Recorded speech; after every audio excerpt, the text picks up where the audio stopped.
Where's the Well, homo? Oh, he's not making it today. Gotcha.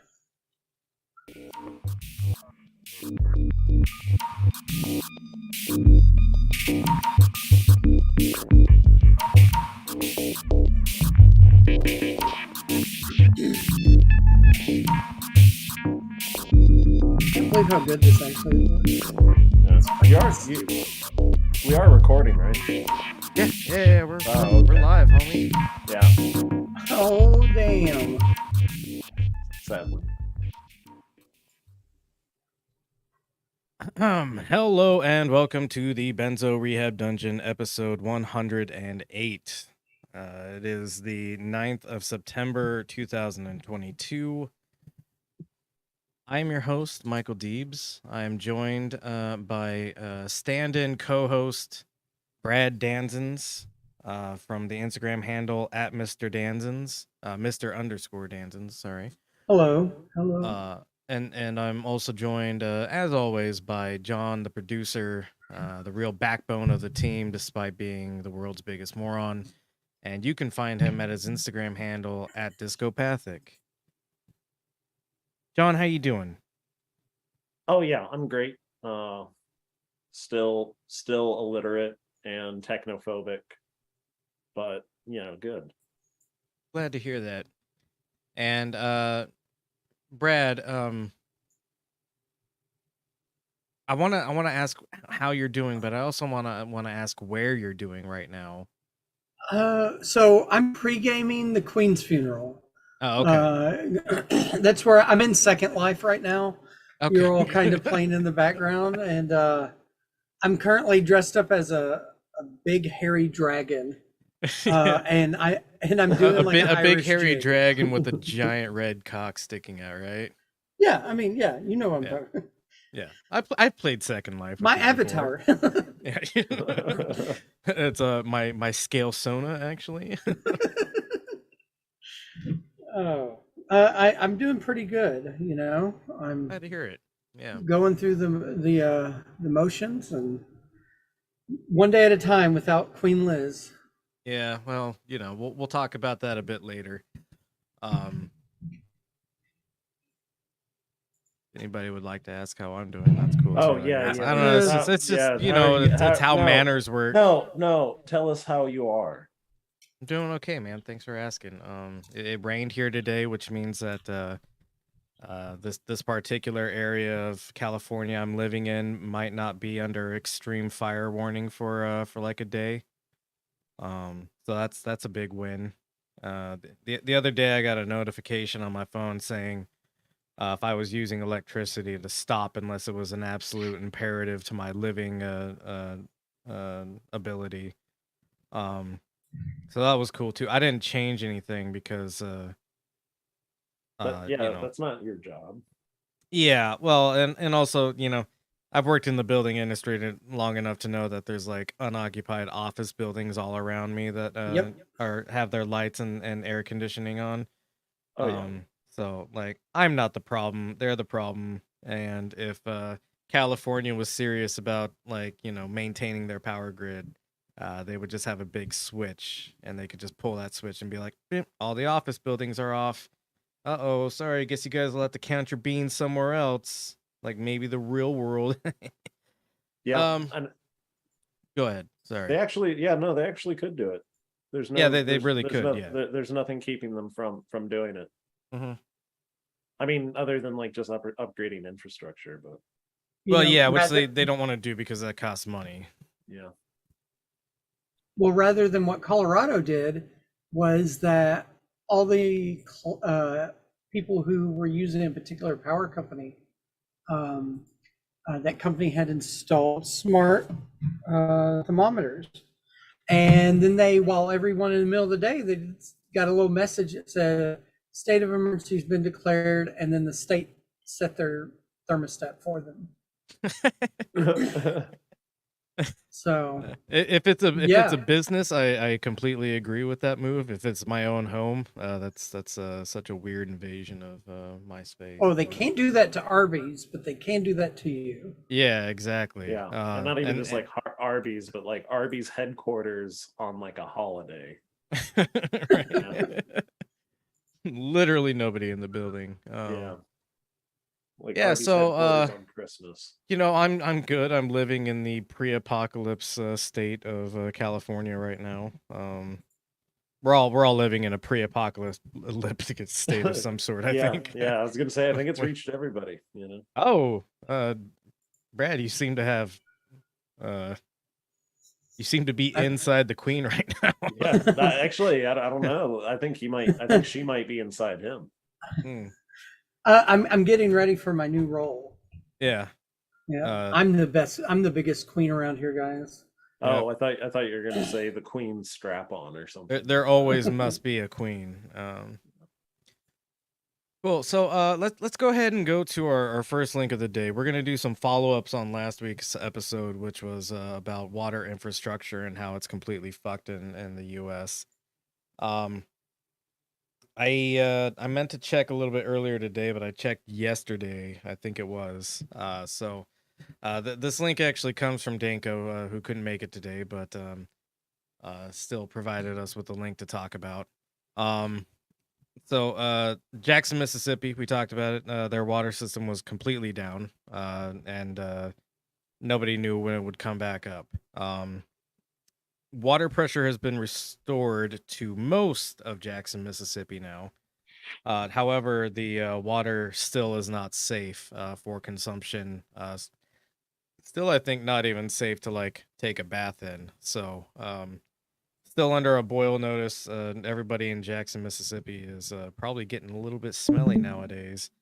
Unless they're, I don't know, dumping boiling water on themselves or pre-boiled water that they've let cool. Like that's a lot of work to put into a shower, you know what I mean? Yeah, it was awkward. We were under a boil notice. Like I think it was for like 3 weeks. It felt like 3 weeks. Yeah, I mean, a couple of days is enough for a boil water notice to be intolerable. Yeah. So I'm ahead of you guys. I just don't.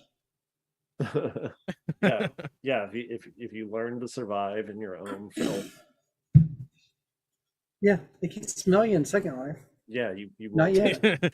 Yeah. all they can do is see your big giant dragon penis. Let's go ahead and go to the next. Yeah, let's go to the next link. Fucking gross dragon dick. So we talked about this last week, and I think I specifically mentioned that I would not be surprised to see some kind of play to privatize the water system. I believe I included a link specifically noting that privatized water systems are on average like 35% worse than like publicly run water utilities. We have here Mississippi Governor Tate Reeves, who looks like I don't know. Looks like a Janet Reno impersonator out of work. Yeah, after losing their job and like putting on a couple of like depression pounds. I was gonna say looks kind of like a Family Guy character. Maybe even Peter Griffin himself a little bit. Yeah. So Tate Reeves, who is a inconscionable monster of a person, has basically said that privatization is not off the table as far as fixing Jackson's water system is concerned. That's not going to end well. We talked last episode previously how they had this giant contract with Siemens, and this contract with Siemens ended up really badly because a lot of the metering systems they used didn't work, and the city wasn't actually able to like recoup any of the revenue it would have generated off of that. It really just kind of recouped its losses on it. So like I think it was something like 5 or 7 years of this legal battle. They didn't really make any revenue to improve their water system. And at the end of the day, like, we're only able to just like refund themselves for what they lost. Um, Privatization never works out with utilities. Utilities have the profit motive, and that's why they skimp on things like maintaining their grid system um, in order to maximize their profit. Public utilities work better in this regard because they don't have a profit motive. Anything that they generate, they either have to spend or it goes into like a savings for later spending. Um, that's why the public option is obviously better in this case. Let's go ahead and go to the next link because one of the goals of last week's episode was to drive home the point that this is not like a Jackson, Mississippi problem or a Texas problem, but a countrywide problem that we're not addressing very well. And we have here, and I almost included a link specifically about this case, but I didn't because it was a Washington Post article and they paywall their shit, and I fucking hate them for it. But the Washington Post article that I was going to link talked specifically about how Baltimore's water plants were incredibly understaffed. The EPA released this like pretty brutal report on like how shitty they were handling their wastewater and everything like that. Baltimore, and this is becoming a weird coincidence of the Benzo Rehab dungeon, where we talk about something and then a disaster happens related to the thing we were talking about. And really, it's just because disasters are a constant now, I think. So we could talk about any subject and find a disaster related to it. Are we becoming gypsies? I think we are becoming gypsies. Don't tell Alexander Dugan that because he may try to car bomb us back or something. Whoa, did you just admit that it was us that car bombed his daughter? Well, no, I mean, I did not have any part to play in the bombing of Daria Dugina. No, so Baltimore recently had to put a pretty large portion of its city and the outlying county in a boil water notice because they found E. coli in water samples that they were taking. It's normal, right? The city conveniently claimed that like, oh no, this has nothing to do with our water waste treatment plants. Despite the fact that their waste treatment plants are like super understaffed. It was like 35 to 35 to 50% understaffed.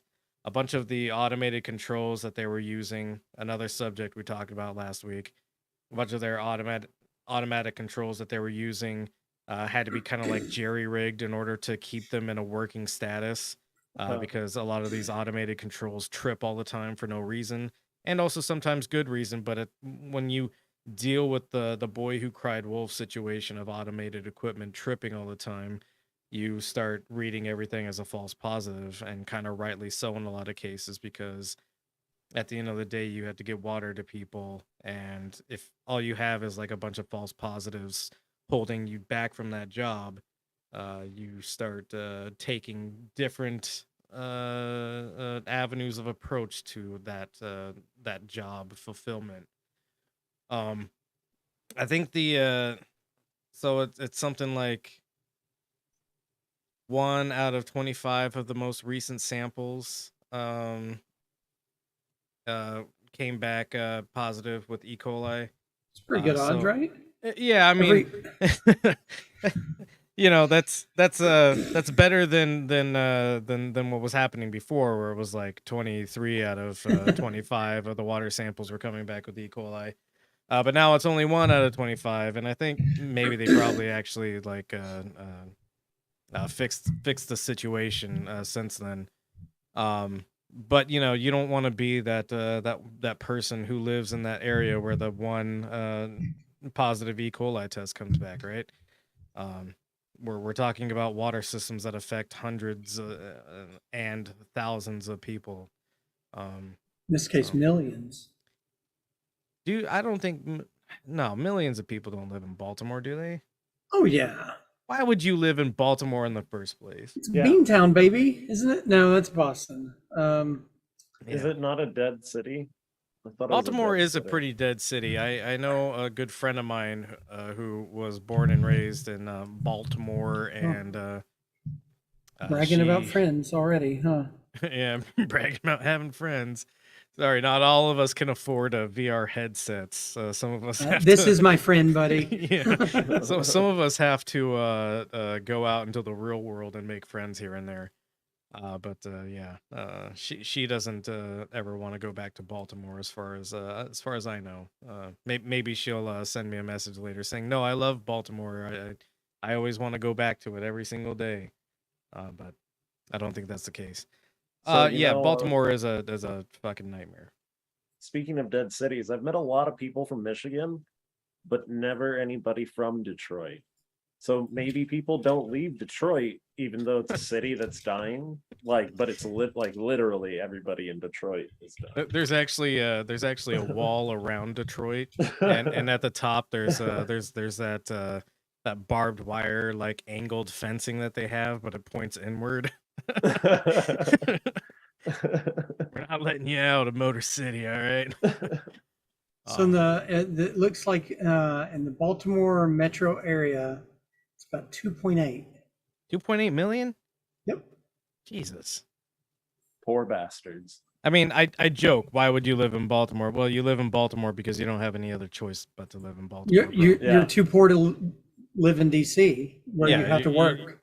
Yeah. You're too poor to live anywhere else. City prison. Right. What, the only guy I ever get out of Baltimore was Stavros Halkias, right? Almost did a spit take on that one. He's the only guy to ever make it out of Baltimore.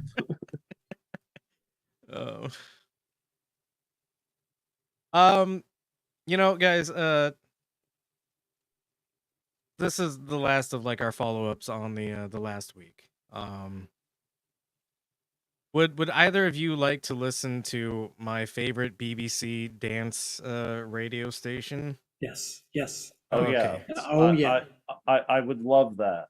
Cool. It's already playing in my headset on repeat, but I know what you're about to. John, could you please send us to the next link so we can listen to my favorite BBC radio dance station? Sunshine Vibes Into the Garden, which is sadly closed at DC10. And that is it for the eclectic selection. What a mighty fine trio, which means it's time for the beast that is the Hot Mix. And I'm going to kick off 30 minutes non-stop back to back with something brand new right now on Dynamic from a new EP courtesy of an Italian on the rise. Lost in the Rye. Into the Inferno. Turn up the heat. This mix is lit. Hot Mix. The Hot Mix with Pete Tong. Give me love and take me to the sea now.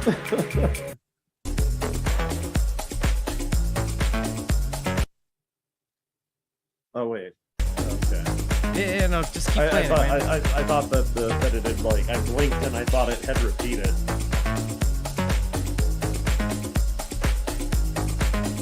Yeah, like I said, this is my favorite. This is BBC News.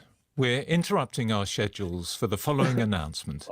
Buckingham Palace has announced the death of Her Majesty Queen Elizabeth II. A statement from the palace said, "The Queen died peacefully at Balmoral this afternoon. The King and the Queen Consort will remain at Balmoral this evening and will return to London tomorrow." That's pretty depressing.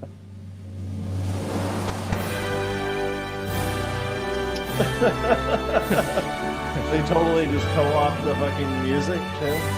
Yeah, man. That's, You remember when Philip died? Yeah. They're like, it was a pretty for similar him was- situation. Yeah. It was short. It was like barely an interruption. I don't think they turned the song down. Or, like they came in and they're like, "Oh, news for Buckingham, His Royal Highness." Well, that was about the death of a prince. This is about the death of the queen, Yeah. Please turn this imperialist filth off, John. So what if I would have a lot of respect for Queen Elizabeth if she just like trolled us all and she made Trump the king in her her final moments. Pulling a little goof, she put it in her will. Also, I want Trump to be king, LOL. Oh. Got him. No, unfortunately, that's not how succession works. We're being left with Prince Charles as the new ruler of the United Kingdom. Is he the pedophile rapist? Well, that's not a broad on paper. Oh, okay. The pedophile rapist has kind of been put out of the public eye. That's Andy. Yeah, Prince Andrew, who famously does not sweat, so he could probably dance to these tunes all day long. So, do you think that they put him in like a diamond encrusted wood chipper or something like that? No, I think they just have him under watch a little bit, and like anytime he steps out of line, they're like, "No, sorry, you can't do that, buddy." I think they like locked him into an estate and just said, "Live here, you fucking freak." Yeah, no, that's basically I think exactly what they did. So yeah, I mean that's a good launching off point for talking about the Queen, I guess, who apparently liberals were just fucking in love with. Color me not surprised, I guess, because liberals love unjustified power structures, but yeah. So I mean, notable things that the Queen has done that just kind of on their face are icky is like protecting her son Prince Andrew, someone who is most definitely a pedophile, and in as much as people say, oh, the royal family is just some kind of like what's the word I'm looking for? It's lizard cabal. No, I mean that, but it's more of like a figurehead, right? It's not real power. It's a figurehead of power sort of thing.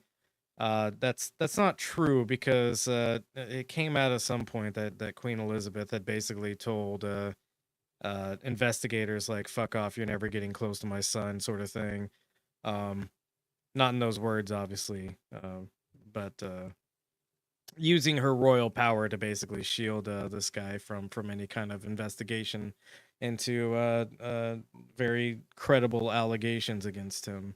And they have the power of like MI5 that has done a lot of really cool stuff around the world and pretty chill guys. Yeah, we're gonna get into that for sure. So some brief overview stuff. Actually, let's preface this next bit of stuff with the next link I have. So I apologize. This particular episode might be a little bit shoddy because I had been doing a bunch of research on nuclear energy, and then the Queen had to go ahead and fucking die, and so now I'm having to like cut my nuclear energy stuff in half. And we'll do like one half now and then the other half on the next episode. But I had to interject this shit about the Queen because I love dancing on the graves of evil people. I love fucking just making pearl clutchers just disgusted. Yeah, I mean, like over their false idols. Pearl clutching in general for sure. And then like on top of it, the Queen is like a legitimately evil person in my view. So like, like, yeah, you're not supposed to speak ill of the dead, I guess, but maybe the dead could not be shitty when they're alive. Probably is a good rule of thumb with that. So here is Liz Truss, who is maybe the last person to see Queen Elizabeth a lot. That's not true. It's funnier if it is. Right. So Liz Truss is the new prime minister of the United Kingdom. She is her own bag of evil, and I don't follow British politics too closely. I just know some generals about her. And the general stuff I know about Liz Truss isn't great. But we'll go ahead and listen to the first part of her speech here. And she says something interesting, and she says it in a positive way. But I think most of the people she's talking about would not view this thing in a positive light. So, John, without further ado or preamble, please play this.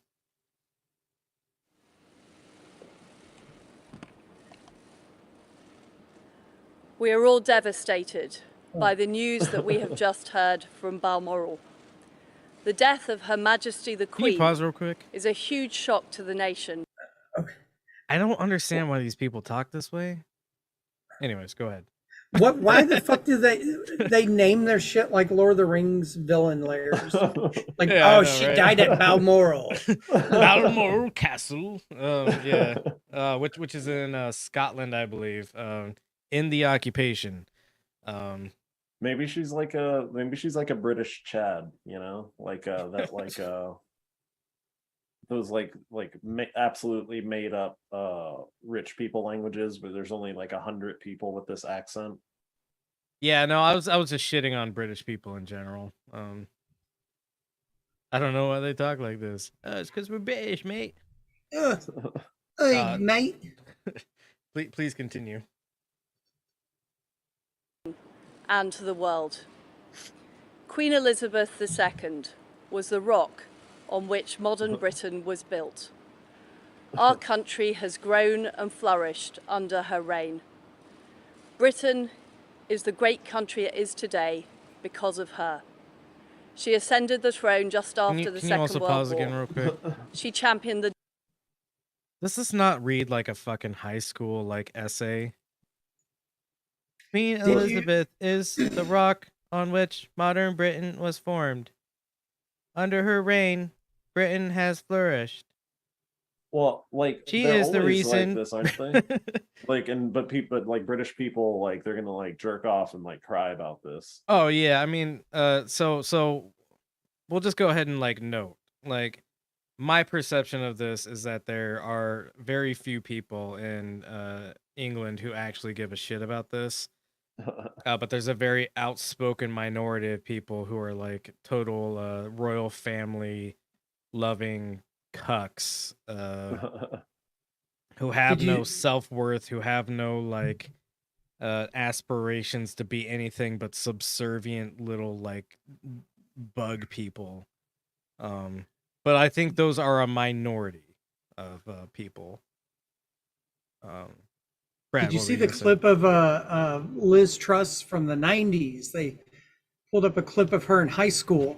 Yeah. And Back they when were she was asking cool. about, yeah, they asked her opinion then of the monarchy. Oh, I And fucked the queen in it. Hey, the queen needs disbanded. But yeah, she went from internet cool to old bitch. Yeah. In Well, the span of 20-something years. life comes at you fast. Yeah. And yeah, if you want to be a real political player in the United Kingdom for some reason, you have to show subservience to this like outdated by the time Queen Elizabeth was coronated system of monarchism. And if you don't show subservience to that, then like you get ousted. You get called anti-Semite on trumped up charges, like our boy oh shit, what's his name? Y'all know the lefty kind of guy that I'm talking about. That used to be in British politics but got kicked out. It'll come to me later. Tony Blair. Yeah, Tony Blair. That's the leftist I'm talking about. No, I'm genuinely. I do this all the time. I just. Oh, the guy who got elected a couple of years ago into Parliament. Yeah, he was like a good guy too. He was kind of like the British Bernie almost. Yeah. Yeah. Which I mean, like criticisms for both of them, of course, but better than the average run of the mill sort of people like Liz Truss that you end up getting in power. Anyways, continue playing this clip, please. The development of the Commonwealth from a small group of 7 countries to a family of 56 nations, spanning every continent of the world. Go ahead and pause right there. We are now... Yeah, family. here at Olive Garden, your family. Yeah, that's like fucking Walmart calling their employees family. Exactly. So like I said, she says something bizarre here, which the media is reporting this as like, oh God, the world is grieving for the loss of Queen Elizabeth. And when I think about the world, I think about all the people in the world, which is like what, 8 billion people now. Getting there. Oh, I think there's maybe like 450 million people in the world that are actually saddened by this death. You wouldn't know it if you've been on Twitter the last couple of days. Well, I mean, the amount of heat that's coming out of there, fucking worldwide grave dancing. Yeah. Uh, yeah. So like I said, maybe 450 million out of 8 billion people are actually sad about this. The other, shit, math, 7 billion, 550 million are pretty okay with this. Go ahead and go to the next link, because she mentions that the UK Commonwealth has grown from a small little tight-knit community of 7 countries to 56 countries around the world, a big global family across all the continents. This is the current Commonwealth of Nations. Oh, did the VR bit get old? Oh man, yeah. Fuck that. Why'd I buy this stupid fucking thing? I don't know, man. Oh. I wasn't gonna say anything when you told me that you bought it, because you already bought it, but really, that's gonna be a novelty that expires real quick. It's just so hot on your face. Look at my fucking face. It's like I've been welding. Yeah. So John, actually, if you go back up to the top, so you've got your obvious players like the United Kingdom, Australia, Canada, India, of course, who has been the victim of like United Kingdom looting for what, 70 years now, something like that. Eswatini, Kenya, Ghana, Malawi, Mauritius, Nigeria, Uganda, the Gambia, Botswana, Lesotho, Seychelles. There's this, yeah, Seychelles, right? I don't know. Yep. Yeah. Seychelles.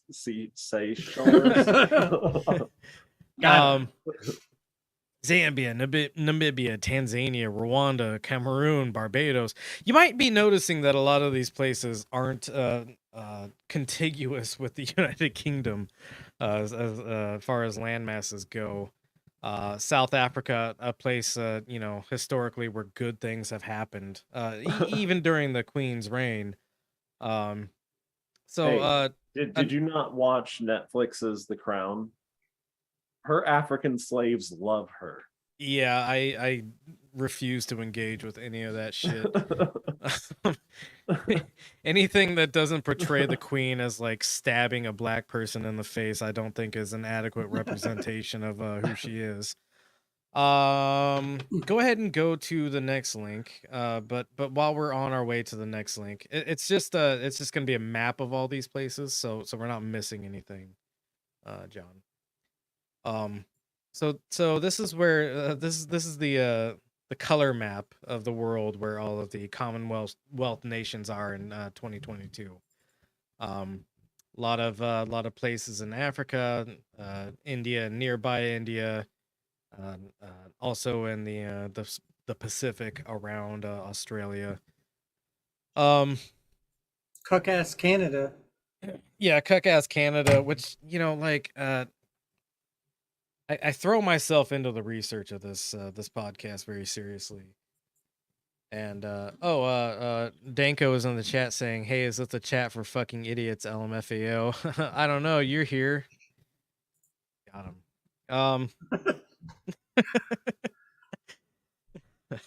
So Canada, Justin Trudeau puts out this statement talking about how like honored he is about Queen Elizabeth being the longest reigning monarch in Canada's history.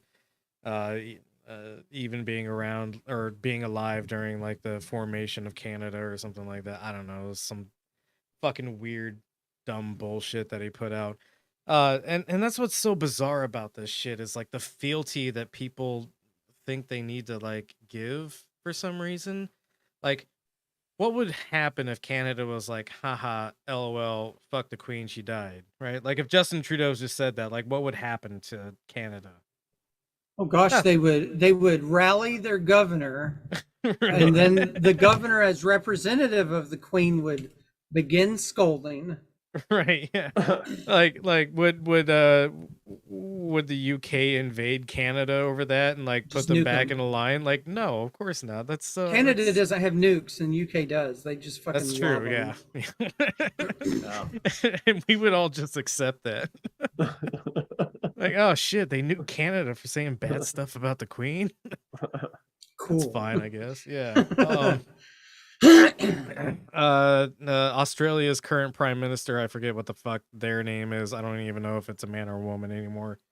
But they put out a similar statement. Fuck, there was another bizarre one that I saw, but I'm having trouble placing it now. Maybe it was New Zealand. But yeah, it's bizarre how everybody's like just playing this fealty game so late into like neoliberalism's hellscape that it's created, right? Like we've recognized we no longer need the king and queen's divine right to rule in order to keep us all in line. All we need is the profit motive and like hellish structures of surveillance to keep us all in line. But we're still somehow like really enamored with the prospect that there could be a divine sovereign that's ruling over us. I don't get it. I don't like it either. But I'm not in charge of things, I guess. People like to be able to look with adoration into their tyrant's eyes. Yeah, which is so it's bizarre. uncomfortable when they're just they're just controlling you like through your television. It feels like global Stockholm syndrome, right? And I do mean that genuinely. Like it feels like global Stockholm syndrome. Because the royal family, I wrote down some notes here, and this is all stuff that's verified and true, and people can look it up if they want to. But some of the like shittier things that the royal family has done in recent memory. They had Nazi ties. A very young Queen Elizabeth. There's a photograph of her giving a Nazi salute. As a young child, being taught by her dad. I think it was King George. King George sounds right. Who cares? They all have like the same fucking name, anyways, right? It could have been. It could have been another Louis... dead idiot. Yeah. Was this like the time that like Nazism was like spreading before World War II started? It was before they started bombing England, I bet. Yeah, it was definitely before they started. But and literally, that's the only reason that England was ever coaxed into the war, is because Germany started being real shitty to them. Otherwise, they would have been on the side of the Nazis all the way through. And in fact, much like in the U.S. during that time, there was a huge, huge in relative terms, but a politically motivated group of people who were kind of making a lot of decisions. They made some headway with local politics. Did you have you ever seen the photo of Madison Square Garden where they had like a national rally of the National Socialists or whatever? Yeah. Of America. Right. And similar things happened in the United Kingdom during this time. There's a picture of Queen Elizabeth's parents shaking Hitler's hand and like being so pleased to see him. This is of course before like the war really starts in earnest. But regardless, they had a bunch of Nazi ties.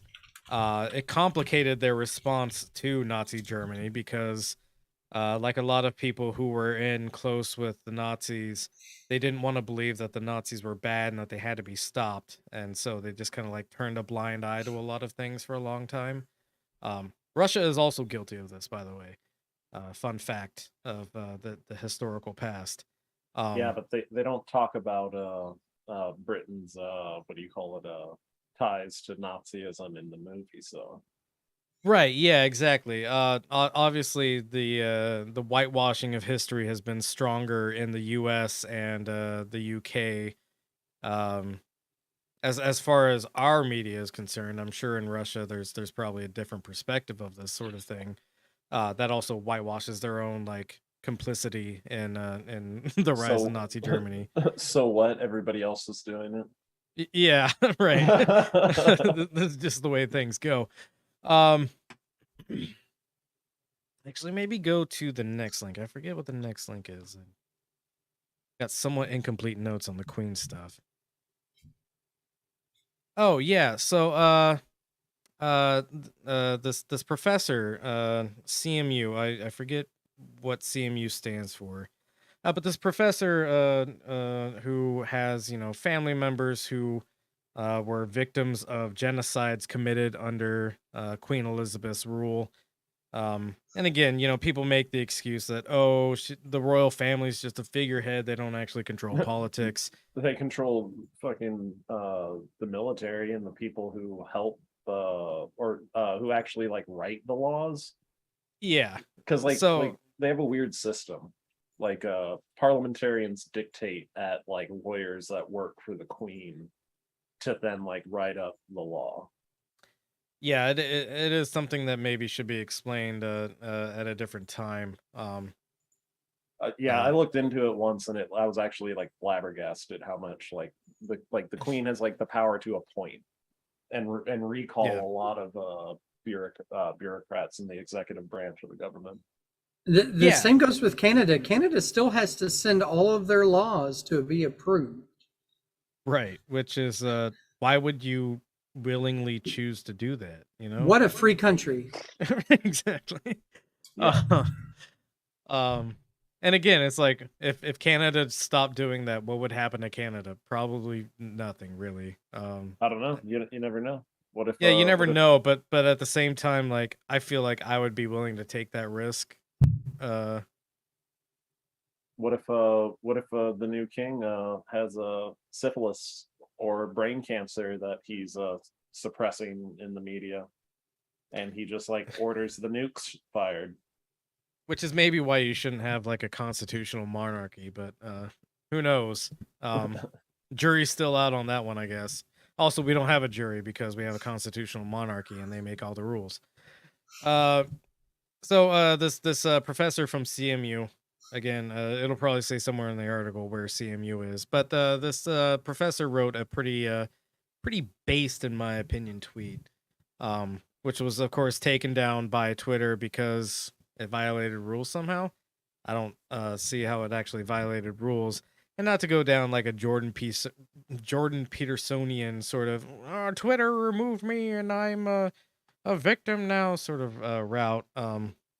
But this is kind of like a bizarre thing for Twitter to remove. Go ahead and scroll down to. Yeah, I mean, especially since like Twitter allows like booty hole pics. Mm-hmm. Yes, it does. So like, where do they get off? Where do they fucking get off? I want to know, not for any personal reasons. I just want to know where they get off at. Where do they get these booty hole pics? So Twitter has removed a post from a Carnegie Mellon University professor that called the British monarchy a thieving, raping, genocidal empire on the day that Queen Elizabeth II died.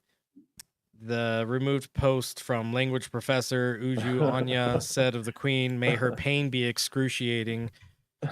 It was announced early Thursday that doctors and family had been sent to Queen Elizabeth's residence in Scotland, and later in the day, the royal family announced the Queen had died. She was 96. By the way, I'm part of a death pool group, and I got 4 points out of that. Did too, yeah. Me and you both. I was gonna say high five, buddy. Yeah. She couldn't have fucking died last year. Right, when it was 5 points. Before being removed, Anya's tweet went viral. It was criticized by some, including Amazon founder Jeff Bezos, who I always go to for history analysis, by the way. really care about Jeff Bezos's opinion on history as someone who has probably never read any history at all. Who tweeted, "This is someone supposedly working to make the world better? I don't think so. Wow." So basically doing the whole, I'm clutching my pearls at this really accurate call out of the Queen and the royal family sort of thing. Well, it's 'cause Anya's tweet. he wants to be the East India Trading Company, and how's that? Yeah, gonna right. happen? He's like, I'm trying to recreate the British Empire on my own terms, guys. Like, we can't be saying things like this. Anya's tweet was removed for violating Twitter's rules. I don't know what rule it actually violated. I'm unfamiliar with the Twitter rule. You can't say somebody should rot in hell, or that calling somebody a raping, thieving empire appreciator is against the rules or something. Really don't know what rule was violated there. But I'm not here to do grievance politics. I don't really care. CMU spokesman Peter Kerwin condemned Anya's tweets about the Queen. It is unclear if disciplinary action will be taken against Anya. We do not condone the offensive and objectionable messages posted by Uju Anya today on her personal social media account, Kerwin said. Free expression is core to the mission of higher education. However, the views she shared absolutely do not represent the values of the institution nor the standards of discourse we seek to foster. Guess they don't like the truth. And I'm not saying that to be like shitty or edgy. It's just objectively true what she said. I mean, the may her torment be excruciating or whatever isn't like a true thing, but it's like we all feel it. Scroll down. Anya had to issue a little apology thing, but she didn't, which based and cool in my opinion. So this is a follow-up tweet from her after she, probably had to delete that tweet in order to get her account reinstated, or maybe the tweet was just removed and she just had access to her account anyways. But she follows up with, and if anyone expects me to express anything but disdain for the monarch who supervised a government that sponsored the genocide that massacred and displaced half my family, and the consequences of which those alive today are still trying to overcome, you can keep wishing upon a star. That's the real Queen. You know what I'm saying, guys? But it's interesting how deeply baked in, like, this, again, the fealty to such an outdated concept of power is. Go ahead and hit up that next link. So make the video there a little bit bigger. This is funny. It's like one of the first people CNN found on the street after Queen Elizabeth was officially dead. I'm loving this already. This smile. So one of the first people that CNN found on the street, near Windsor Castle, notably, which is also near, or I guess inside of London, but kind of more near London than inside of it. It's like on the outskirts. But they start talking to her about like, oh, how do you feel about this? And she gives a pretty funny reply. And again, this goes back to what I was saying about like, I don't think most of England is actually sad about this. I think most people in England actually don't give a shit. And it's an outspoken minority of people who probably have some privileges in life that are like sad about this because they're like part of a system that maintains itself through fealty to the royal family. But this is like one of the first people CNN found. So go ahead and play that down. And I just wonder what you thought, what your first reaction was when you heard the news that the Queen is under medical supervision. I mean, I think it's pretty sad, like, when anyone kind of gets in that position, like, you wouldn't want that to happen to your own family member. But I'm not, like, the biggest fan of the Queen, or just, like, the monarchy in general, so I wasn't, like, that upset or overwhelmed by it. It was just something that happens, I guess. You're not the biggest fan of the monarchy. I wonder why. Mainly to do with like British like colonial history, things like that. A lot of things that have gone on, which have been quite shady, even like recently with like Prince Andrew and everything. So yeah, I'm not really that biggest fan. Fair enough. It was nice talking to you. Gotta get away from that interview. Yeah. Who's fucking stutter stepping away? Yeah. Oh, okay. Well, nice. I mean, like the first like follow-up question. You're not a big fan. Why? You should be a fan, right? And then she's like, no, I don't know. Colonialism, the stuff with Prince Andrew, that leaves a bad taste in my mouth. Yeah, and then of course immediately has to retreat because she's not saying the things that they want her to say, which is, oh my god, the fucking queen is dead or dying in it, and it's the worst thing that's ever happened in my life. She's been there for me through all the Christmas messages. Like it's and how the media like reinforces this fealty is also very bizarre, right? You would think that the media would, I mean, just in the interest of like surviving or getting like views and clicks and stuff, like, hey, keep interviewing this person so you get like saucy headlines about how like this random British person hates the queen or whatever. But they can't even fucking do that, right? Like the media that thrives on all these like controversies all the time can't even fucking do that when it comes to this royal power. Go ahead and go ahead. Well, I guess they do controversies about those in power, but it's usually trying to preserve the most powerful status quo, though, I guess. Right, yeah, like everybody's always anti-Trump, which, you know, I'm not pro-Trump by any means, but it's weird how much anti-Trump content is put out there. Like, oh, Trump is a fucking maniac. Did you hear what he said about losing the election? When, let's be fair, and I was talking to some friends about this earlier, Hillary Clinton invented Russiagate because she couldn't accept the fact that she just wasn't a popular candidate, right? And even beyond that, she was popular enough that she won the popular vote, but the system that she enjoys and maintains, which is the Electoral College, because of the way that it works, the popular vote is nullified by a select group of individuals. And she's never once said, oh, we need to get rid of the Electoral College, to my knowledge. Maybe she has, but she hasn't been like pushing for it, right?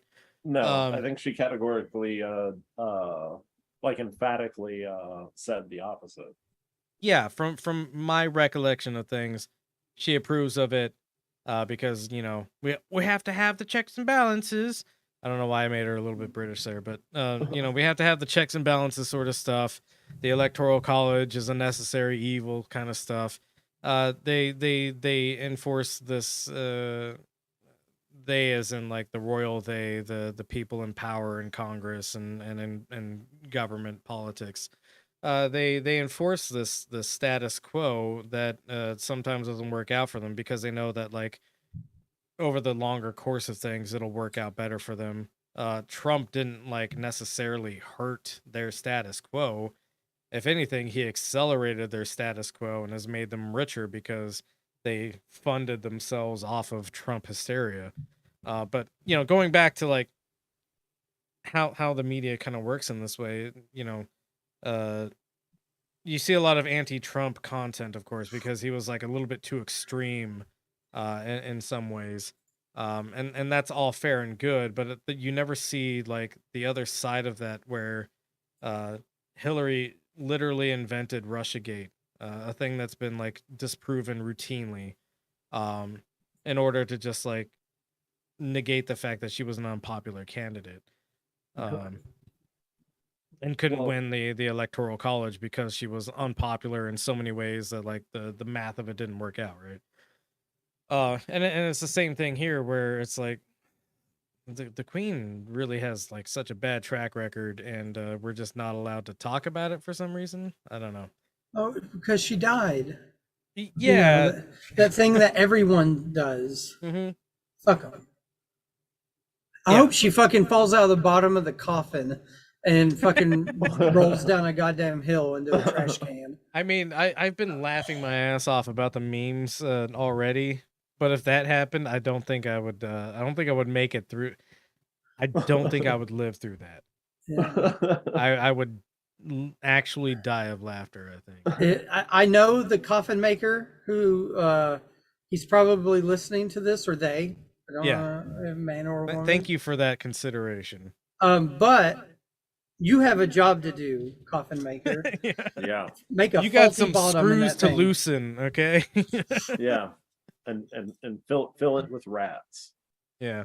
So that they all like scatter from the inside of the corpse. That would be amazing. Her body dumps out of the bottom of the coffin and rats just scurry all around. Turns out the queen was full of rats. Who knew? A lot of people knew. Yeah, I knew. So, Deb, have I ever shared a story about the queen? The only thing I know about her coming to Kentucky. I was gonna end up getting into state politics about the queen, but yeah, go ahead. Well, so this was like in 2007. She came to the Derby. That was like a big deal because the state of Kentucky was hosting the queen, and she went to some Anglican church near England. Oh, and somebody ended up like releasing the rider that the queen, whatever their staff put out, and they required any toilet that she could potentially use, it had to be filled with straw so no one could hear her going to the bathroom. Fucking yeah. It's a royal shit, isn't it? Oh, she's spraying mud, ain't she? She also famously traveled around. Anywhere she would travel to, they had to have like so many liters of blood available. And this isn't like the queen. No, this isn't like a queen is a vampire sort of conspiracy theory. It's like her blood type, in case she has some kind of blood loss incident and they need to transfuse blood into her. But still, it's like bizarre that you have to travel around with bags of blood. And all the structures it takes to maintain, keeping something frozen in transit all the time. Doesn't blood have to stay in motion just so it doesn't coagulate? I mean, you can put anticoagulants into it and stuff like that, and obviously, there's a shelf life for this, so it has to be replenished.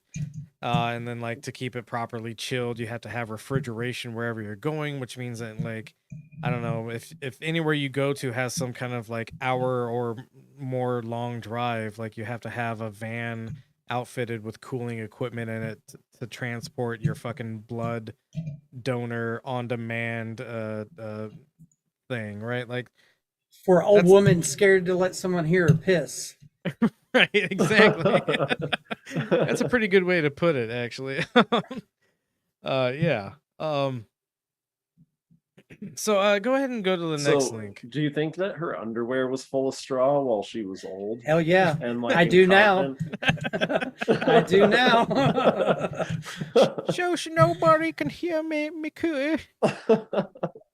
What do they call it? Their fanny. Oh, no one can hear her fanny. Her fanny squat. I think they call it their gash, but I know a lot of people hate that term. So, in fact, I know one person in particular that's probably going to message me about using that term. Is gash like the American C word? Yeah, pretty much. Go ahead and go to the next link, John. Oh, yeah. So there's basically been a month of mourning that's been called for the queen. And first off, can you fucking imagine a month of mourning? This means a lot of events are going to be canceled. I know that there was some football. We're talking the European football, so soccer games were canceled. A couple of other events were canceled. You know what? Actually, look this up because I meant to verify this, or at least double check on it. It was sent to me by a reliable source, but I forgot to like do my own research into it. I believe the union strikes that have been going on, the railway union strikes were canceled because of Queen Elizabeth's passing. Which, what a chicken shit move, guys! Like Yeah, this come is your on, moment to Labor. strike. You've got a new monarch that you know, maybe feels like he's a little bit on the back foot. Prince Charles. But yeah, like What name do you think old Chucky's gonna pick? Because apparently they can call themselves any part of their name, and they give them those. yeah, no, I think he already settled on Charles III or something like that. There we go. That's the one right there. Yeah, that top one. Yeah. So UK union suspends strike action following death of Queen Elizabeth. Go ahead and scroll down. Actually, pause on that picture of her. Man. Hey, oh. I don't mean to be ageist or anything, but I think she should have died sooner. Yeah. And at the hands of the centuries public. ago. So you know what? Maybe that's why the UK hasn't used any nukes, because she can't read the buttons on the fucking launcher fucking football that she has. And even if what's all this in? She's just like she's looking at the button. She's looking at the button that says nuclear strike Russia, and she's like, "Oh, what's it say? I can't quite see it with my glasses." And her like decrepit hand fucking shaking, can't like effectively like do a firm press on the touch screen. The button's like 3 inches wide in diameter, and she's still like missing it because she's so old and shaky. This is ageist content, guys. I'm really sorry for that. Oh yeah, fuck it. There's just a British admiral fucking like politely begging her, trying to nudge her arm in the right direction because he can't he can't make it too obvious. A little to the left, ma'am. Oh, Brad, what were you gonna say? Go ahead. Oh fuck, what was I gonna say? Oh yeah, one of the things like apparently that's been stipulated is that she doesn't want any of her dogs to survive her. So she's put in to have like fucking 34 corgis killed or however many she has. Yeah, she's got an inordinate amount of corgis. They're just lining fucking royal guards up with machine guns, hunting those little fuckers down. I mean, that's hilarious. So I'm not gonna come out against that. So I guess what's going to be even better is if she has this like extremely large corgi or a large coffin, and when she falls out of it, all of her live corgis that we're going to be rats and corgis, but the corgis won't move. So go down to the article. So 3 British trade unions representing postal workers and transport staff said they would suspend their scheduled strikes following the death of Queen Elizabeth. Royal Mail members of the CW Communication Workers Union had planned to take industrial action on Friday over a pay dispute, but the union said it had called off the strike after the passing of the Queen. The RMT, National Union of Rail, Maritime, and Transport Workers, said it suspended its strikes planned for September 15th and 17th. With the quote, "We express our deepest condolences to her family, friends, and the country," it said in a statement. The TSSA, Transport Salaried Staffs Association, said it was canceling its planned strike action for September and will be respecting the period of public mourning. This is the absolute wrong time to do this. I mean, unless it was like a holiday, you know. Like if I was like a rail, like if like the post didn't like happen during the period of mourning, and I got vacation pay. Yeah, I mean, maybe I wouldn't strike. maybe. Maybe. But the thing is, like, this is probably when best to exercise your power and be like, hey, you rely on us to get to the Queen's funeral, you fucking losers. Yeah. So pay us money, or you don't get to go to the Queen's funeral, you fucking losers. Why do you want to go to the Queen's funeral? Yeah. That follow-up question would be my my editorial to it, but you know, like this is a good time to flex power, and they're not doing it, and you know, again, goes back to this weird fealty to this completely outdated power structure that doesn't make sense and does nothing for anybody except for like a couple of rich people, and you know, why do regular people fall in line with this? I don't know. Yeah. Not enough anarchist theory reading in their curriculum, probably. Yeah, not enough pooping on effigies. Yeah. Go ahead and go to the next link, and then I'll do a couple of talking points about the royal family in general. Again, the royal family doesn't do anything for anybody. Whoa, what's going on there? Do not click allow. Click off of this. What the fuck? That's weird. They were trying to trick you. Yeah. Yeah. I mean, the Express isn't exactly like the premier journalism outlet of the world or anything, but yeah, Pornhub doesn't give me viruses like that. Exactly. So this article, how much does royal family cost you as a taxpayer?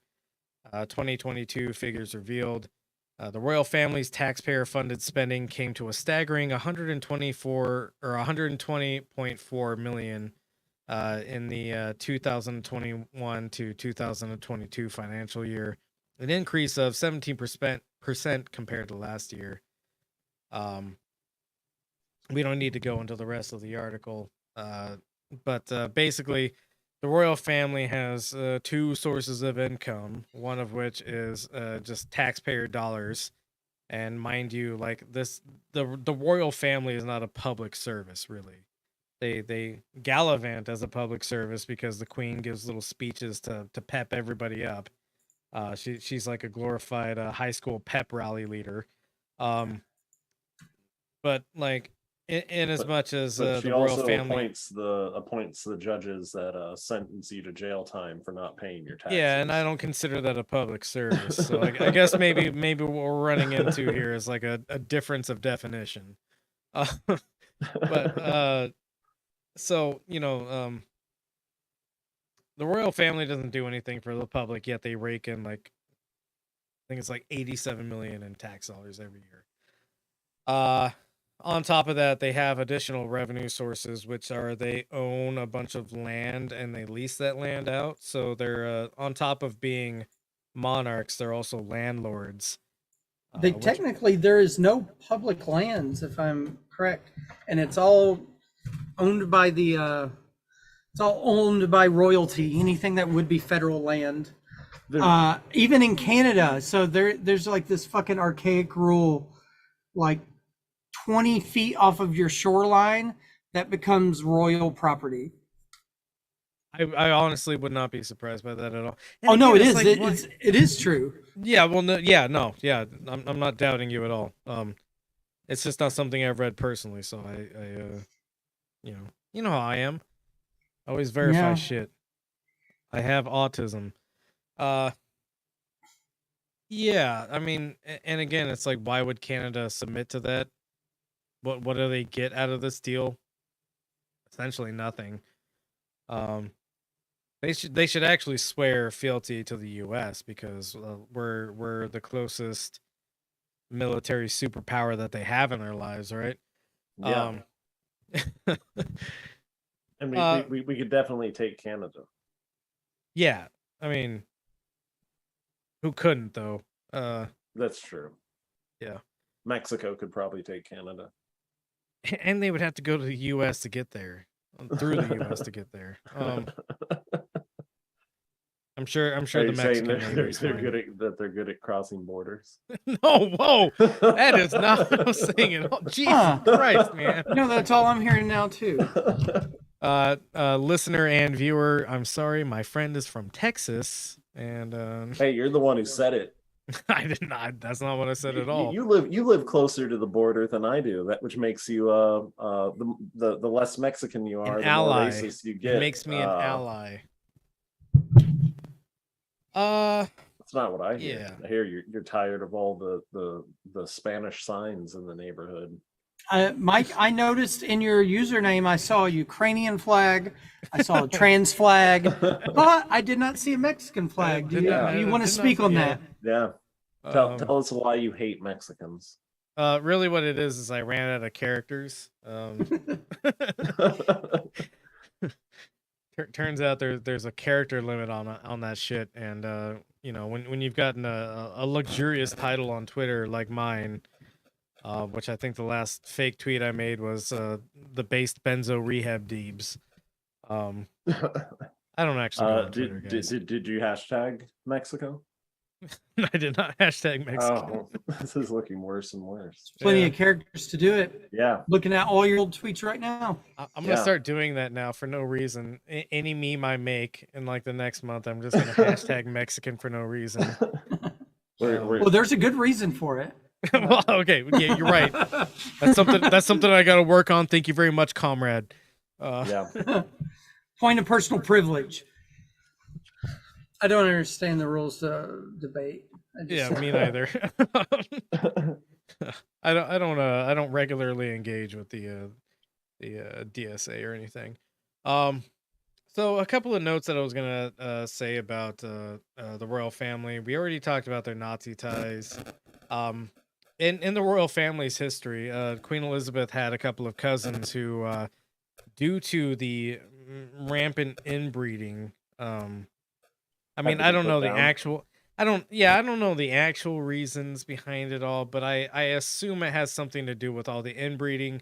While I'm on that point, I might as well say that Queen Elizabeth was married to her first cousin, which if somebody in a trailer park did that, you would consider them gross and icky and weird. But for some reason, we're just okay with the Queen of England fucking her cousin, her first cousin. Raw dogging them. Well, dogging him to the point of having two fucked up kids, one of which is Prince Charles, who is horrible to look at. The other one is Prince Andrew, who is horrible to look at and also a pedophile. John, were you trying to say something? I'm sorry, I was going off there. Wasn't he like the deposed Prince of Greece though? I think so. That's exotic and romantic, right? You know? Yeah, sure, man. Yeah, Hey, fucking my cousin is actually exotic because he I'm a princess and he's a prince. So I've been sharing some pics in the Discord. Oh yeah. Having to deal with the Queen. One of them that tickles me the most is it comes from the Nintendo Wii Connect news channel, and they have updated it. Queen Elizabeth dies at 96, and then yeah. All right, John. Yeah. So this first one, the Queen is dead. Queen's eldest son Charles automatically becomes queen. This was in Nigeria. Nigerian TV. That's what NTV stands for. Yeah, I love Nigerian TV. It's hilarious. And then there he is. Fucking he's been fucking is that the same interpreter, the sign language interpreter that they had for Obama? Remember the guy was just like going fucking crazy and it was nothing. I got no idea, but I do love that Nigerian TV just like has a sign language interpreter in the bottom right corner. Yep.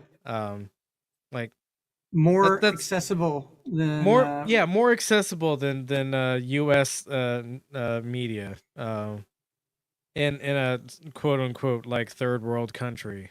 So think about that for a second, I guess. John, pull up the next image that Brad has shared. Oh yeah, the sausage finger. That's Prince Charles' hands. I think he was dealing with some kind of physical ailment or something. But it's a weird old person thing, isn't it? Water retention a little? Yeah. Right, yeah. You could so you he's got could these- suck the moisture out of those bad boys. They're so plump. Yeah, they're like sweating. I was gonna say it reminds me of so my rule of thumb whenever I'm cooking like a sausage or something like that is I tell this to my partner and she hates it every time I say it, but I'm always like, you gotta wait until them boys are sweating. And that's what I see in this image is those boys are sweating.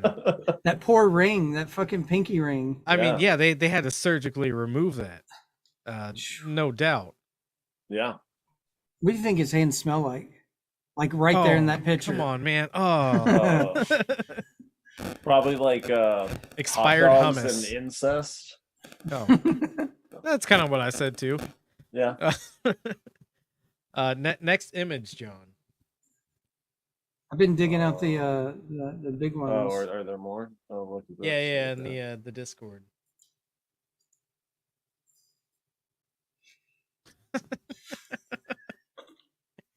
So, yeah, this is going to become my background. Fuck the picture of the queen. to the listener, we have Mario, the red M&M, a creeper from Minecraft, Rick from Rick and Morty, guy from I don't know which show that is. Fairly Odd Parents. Oh, the Fairly Odd Parents. Okay. Is it Muscles from the Normal Show? Bottom right. I don't fucking know any of them. I don't remember. Well, I know a couple. I know Mario and the M&M. SpongeBob and Blue SpongeBob. from Blue's Clues, and they're looking at a TV, and the TV says, "Breaking news: Queen Elizabeth has died." They all look very sad. Mm. Lesson we can all learn, I guess. The Wii News correspondent's updating it. We Connect 24 news channel. Queen Elizabeth dies at 96, ending an era for Britain. Elizabeth, the Queen who moved with a changing world. Death of Queen Elizabeth marked around the world with tributes. Next image, John. Is this the tribute that's coming up next? Yeah, this was just a few years ago. Yeah. So everyone who argues that the family isn't a bunch of colonizers and right. This was a cool photo to take for him. Yeah. So this is Prince William. I don't. It's Prince William. You could have said anything. Yeah. Prince generic white guy's name. Yeah, this is Prince William. I think. Because Harry's the cool one that left the royal family, but is still a rich shithead, and this is William. Literally being carried by a bunch of black people, and I want to say this was. No, you know what? I'm not gonna take a guess. Go and take a swing, Mike. Yeah, No, just Yeah, say, where do you think? Say a number. Yeah. No, Say I a think fucking it was number. Ghana. I think it was Ghana or something like Oh. that. I thought you were just gonna. I thought you're fucking whinging over getting the date wrong. No. I just didn't want to hey, look, that's a bunch of black people. I think they're from Ghana or something like that. But I just did that anyways. Prince William being carried by a bunch of black people in one of the Commonwealth countries that they've colonized. Just having a grand old time, and nobody carrying him looks like they're happy to be carrying him.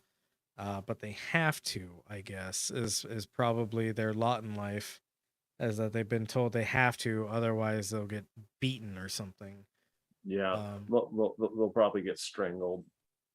Yeah, and so all right, so let's go into some of the family dirt here. I tried to bring it up earlier, but we got on a tangent.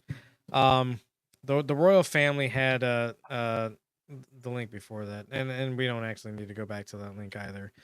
But the royal family had two cousins who were born with some severe handicaps. Again, probably as a result of the rampant inbreeding of the royal family. How retarded were they? They needed to be put in a home. Which goes into the rest of the story is that once they were put into a home, the royal family basically declared them dead, and they only had to admit that they weren't dead when they actually died in the early aughts, I believe it was. So this branch of the royal family had been declared dead for quite some time, and then all of a sudden the royal family was having to go to this funeral, and they were like, wait, what's who's the funeral for? And they're like, oh, it's for shit, yeah, we said that they were dead for a long time, didn't we? Oh man, we avoided you guys getting pictures of them drooling. Yeah, kind of exactly what happened. So they had to basically admit that, oh yeah, they weren't actually dead. But we said that to keep them safe. Wink, wink. But really, they just didn't want to associate with them. Because it's a bad look, I guess, for the royal family to acknowledge the lineage it has, which is fucking first cousins or like even brothers and sisters sometimes. Well, I bet all the orderlies and nurses had to sign like a royal fucking Oh yeah, like the royal, if you ever mention this, we will send 50 guys to shoot you in the face. Sort of a non-disclosure agreement. Yeah. Yeah. I don't care how much my retarded son grabs your ass. You got to deal with it. Yeah, you got to deal with that. Yeah. There's no HR. Here's an extra 10 cents an hour for this job. So, on top of like the genocide in other countries, the colonization, like even in their own family, they aren't good people. There's the death squads that were funded in Northern Ireland during the Troubles. Which these are all things. Austerity, another big one that happened, especially during Margaret Thatcher's prime ministerialship. Austerity in the UK was pretty rough on a lot of people, and the royal family did not suffer during that time. They lived lavishly still. She's overseen a ton of suffering, a ton of misery. She really is an evil person. Despite the fact that she looks like your kindly old grandma, I guess, she really is a bad person. Does she look like your kindly old grandma? I mean, not my kindly old grandma, but she looks like mine. She looks like a kindly old grandma. I mean, yeah, you can see in the picture behind Brad over there, like that looks like somebody who could be conceivably a sweet old lady. Hey, look, I'm Mario. I mean, I don't know. I'm sorry, I'm a fucking idiot. To me, she looks like the most racist lady at the Red Hat Racism Society. Factory. Yeah, I mean, you're seeing this through the lens of a black person, I think. Oh, maybe. Which isn't wrong. And I see her the same way, but I understand that a lot of people of a paler complexion might view her as a kindly old grandma figure. That's all I'm saying. And, white people do be like that sometimes. So real quick, I just got the transcript from Camilla Gate, where they recorded Prince Charles's fucking phone call. Yeah. Go ahead and read that off because that's. I'm going to just cut a piece. My favorite part. Yeah, the tampon part. Yeah. Yeah. Charles, oh God, I'll just live inside your trousers or something. It would be much easier. Camilla laughing. What are you going to do? Turn into a pair of knickers? Charles, or God forbid, a Tampax. Just my luck. Camilla, you are just a complete idiot. Oh, what a wonderful idea. Charles, my luck to be chucked down the lav and go on and on, forever swirling around the top, never going down until the next one comes through. I don't know if she means turds or what. Yeah. The next tampon. Well, they just keep throwing tampons in and not flush it with. I mean, that's not how you're supposed to dispose of them, anyways. So as somebody who works in the plumbing industry, in England, it is maybe. So he's got like a scat water sports like cuckold fantasy. Pussy vor. Yeah, pussy vor. And then he hopes he dies and comes back as a box of Tampax. So Yeah. What the fuck? So he could keep being used. Wow, and he's king now. Yeah, that fella. That's the new king, but oh god. And he's I think he's married to the woman that he's talking to there now. Oh right? yeah. She's queen consort. When that happened, he was still with Princess Diana, right? I believe so. Yeah, this is all came out right when they were splitting. Right. Oh wait.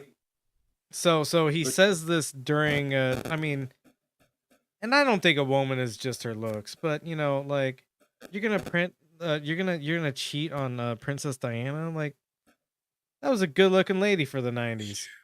And the way you're gonna cheat on her is by saying you want to be a box of Tampax when you die. That's pretty foul and pretty deranged, if you ask me. Leave me in your fanny, love. Yeah. Yeah, but so that guy's king now. don't die of a toxic shock. Flush me down the toilet like the dirty. Yeah, like the a dirty like little a fucking turd. The disposable cotton thing I am. Cool. So that basically rounds out the coverage that I wanted to do on the royal family. At this point in time, I think maybe we take a little pedal break, a little pee time break, because one of us has been drinking. I don't know about the rest of you gentlemen. I've definitely been drinking because I'm thinking of going on strike to celebrate the Queen's death. I mean, this is the time to do it to me, man. Yeah, I'm in the middle of mourning, and since my only method of travel is riding around on your shoulders, if you went on strike now, I would have no way to get to the Queen's funeral. Yeah, and so I think that maybe I just won't come back after the bathroom break. Okay, well, we will go to the bathroom break. Shoot. Did you forget your segue music at home? I'm fucking just looking at pictures of Princess Di. No, it's not that I forgot my segue music at home. Right before the show started, OBS, which is the broadcasting program I use, had an update. In this update, it basically said, hey, your Stream Deck, which is the button press thing I use to like move between scenes, and also like play the intermission music, it said that doesn't work right now. You have to upgrade or reinstall the plugin for that. So the music may not work. I don't think it will work. But I'll give it a try. We'll go on break. If it didn't work, I apologize to the listener, but I will have it fixed by the next episode. So anyways, we will be right back.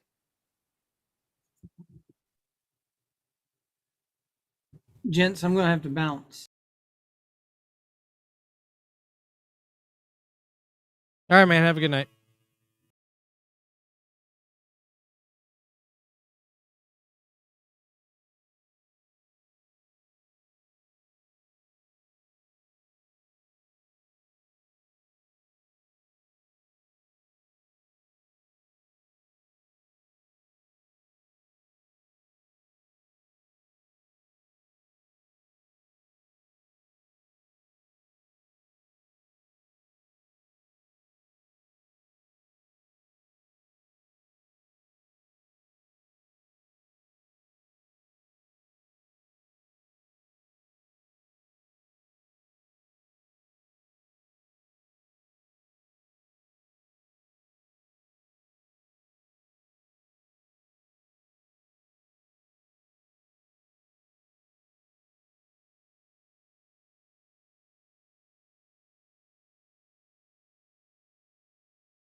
Okay, I am back. While we were in our little intermission period, the listener heard this, but the viewer did not. Brad had to depart. He has a engagement earlier in the morning tomorrow, and we're going a little bit later than I told him we would probably go. So, fair enough. Currently waiting for John to come back. And once he does get back, I will scold him for taking such a long time to get back. Oh, there you are. What Took happened to ya. Brad? He has something earlier in the morning tomorrow, so he had to take his leave. I feel like he's colonized my escape plan. What was your escape plan? To not come back from a bathroom break. Alright. But like something just like the doors were locked. Oh no, I Yeah. can't figure out how to work a doorknob anymore because reasons. Hey there, man. Fine if you don't want to be here. Go ahead and go to the next link. We're gonna transition not seamlessly because there's no way to seamlessly transition between these subjects, but we're gonna talk about nuclear energy, which was going to be the original topic of tonight's show. And then, like I said, the Queen selfishly died, and we had to talk about that a little bit, I guess. I think mostly just to reaffirm some people. I don't think most listeners of the podcast really learned a whole lot new about the royal family from that last little segment. Maybe they at the very least can understand that there's some solidarity here. I didn't know about the inbred twins that she had or whatever. Yeah, that's why I threw little things in like that in there. Fun little stuff about like not even like shitty to the rest of the world, shitty to their own folks, right? So nuclear energy. We're gonna go through kind of half of what I wanted to go through this week. And so we have this first article. I don't know why it's selected on the nuclear energy's land footprint, a small point, but go ahead and scroll to the top. So this is from the Office of Nuclear Energy, energy.gov. So it's a .gov site, which is interesting to note based off of what it's saying. And this article is 3 reasons why nuclear is clean and sustainable. When you hear the words clean energy, what comes to mind? Most people immediately think of solar panels or wind turbines, but how many of you thought of nuclear energy? Nuclear is often left out of the clean energy conversation despite it being the second largest source of low carbon electricity in the world behind hydropower. So, just how clean and sustainable is nuclear? Try these quick facts for starters. So we've got 3 points in this article, and I want to focus on this article and its 3 points this week, and then we'll next week go into more criticisms of nuclear energy. The first one is nuclear energy protects air quality. Nuclear is a zero-emission clean energy source. It generates power through fission, which is the process of splitting uranium atoms to produce energy. The heat released by fission is used to create steam that spins a turbine to generate electricity without the harmful byproducts emitted by fossil fuels. According to the Nuclear Energy Institute, the United States avoided more than 471 million metric tons of carbon dioxide emissions in 2020. That's the equivalent of removing 100 million cars from the road and more than all other clean energy sources combined. It also keeps the air clean by removing thousands of tons of harmful air pollutants each year that contribute to acid rain, smog, lung cancer, and cardiovascular disease. So point 1 is it's clean, right? There's no carbon price tag associated with it. And you know, the greater implication of something being clean is that like it doesn't pollute anything, or it has no like adverse effects or anything like that. Go ahead and go to the next link.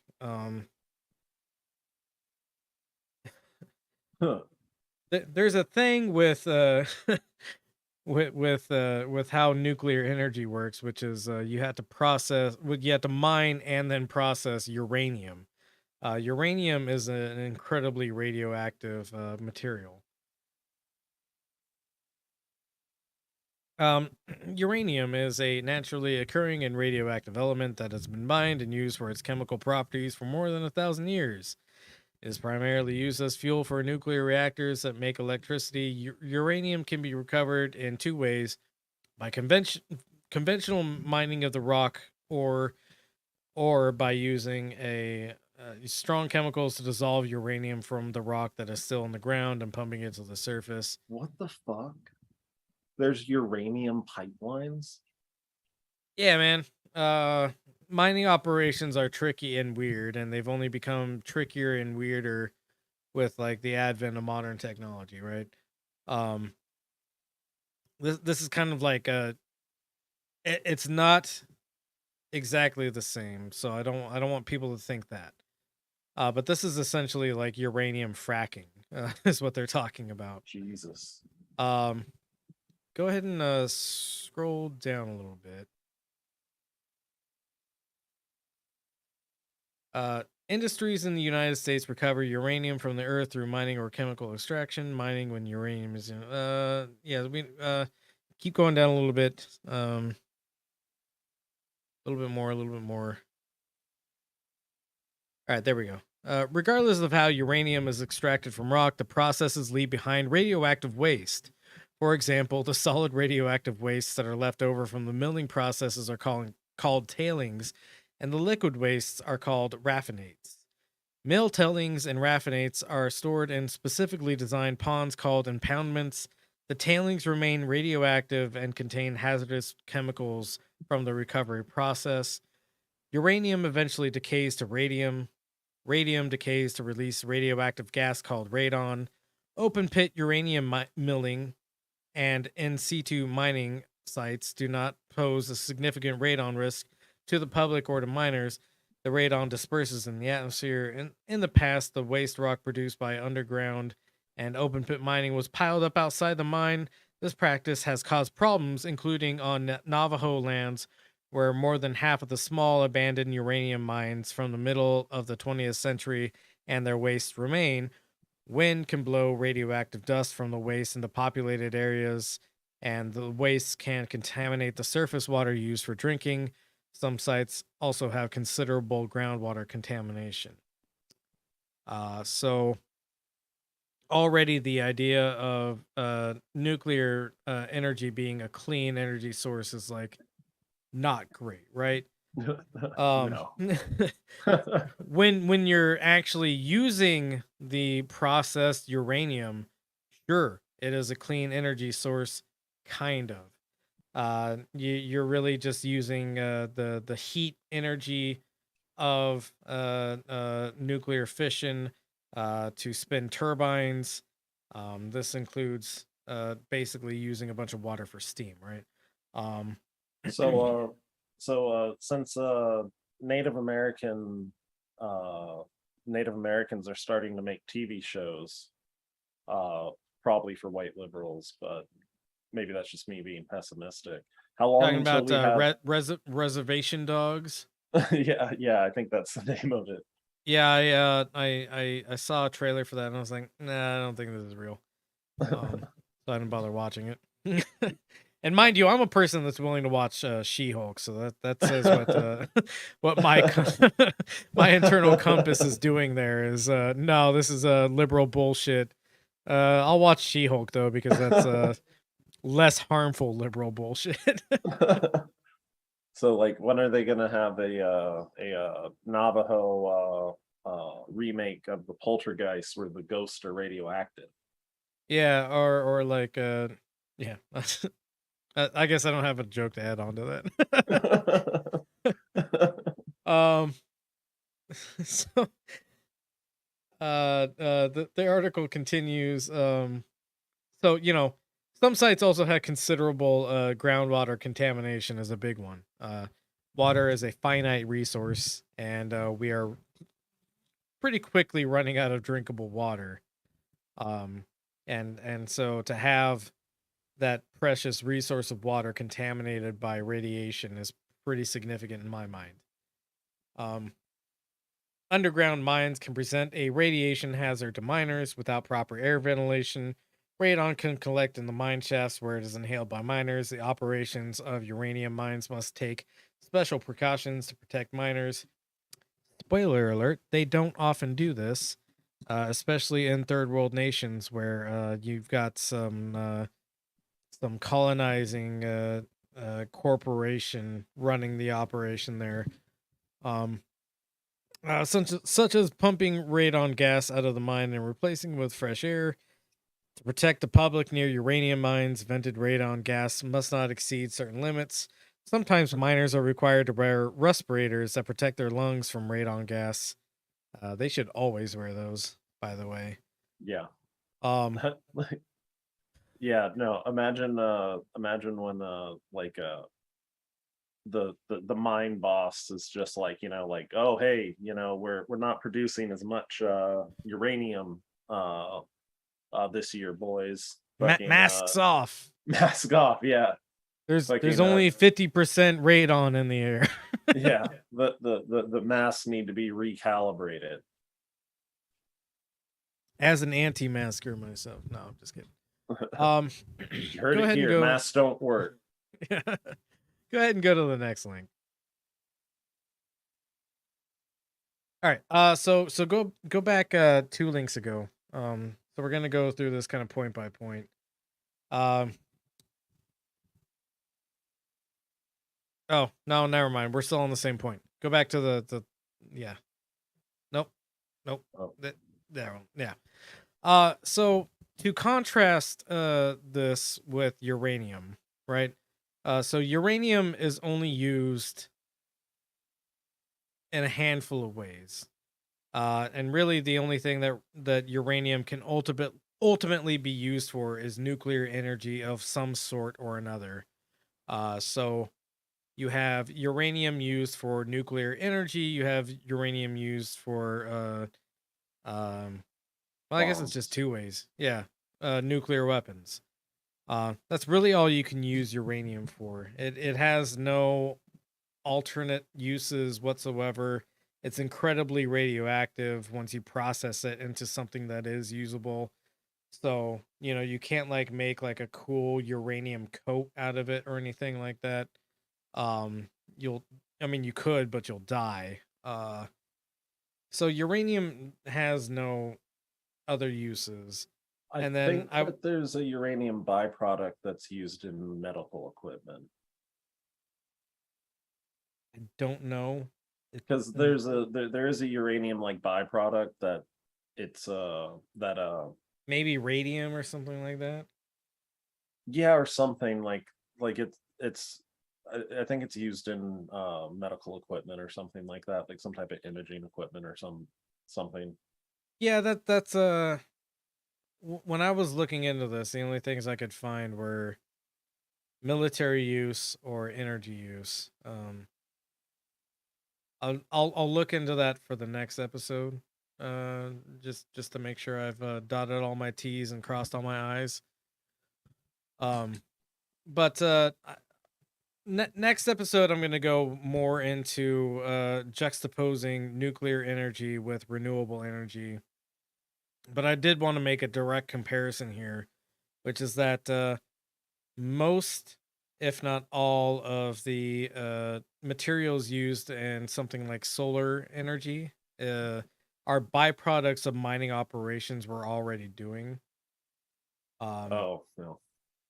So, and you can do also specific mining for these materials, but a lot of them like mining for certain materials that we use to make aluminum or whatever, zinc, that sort of thing.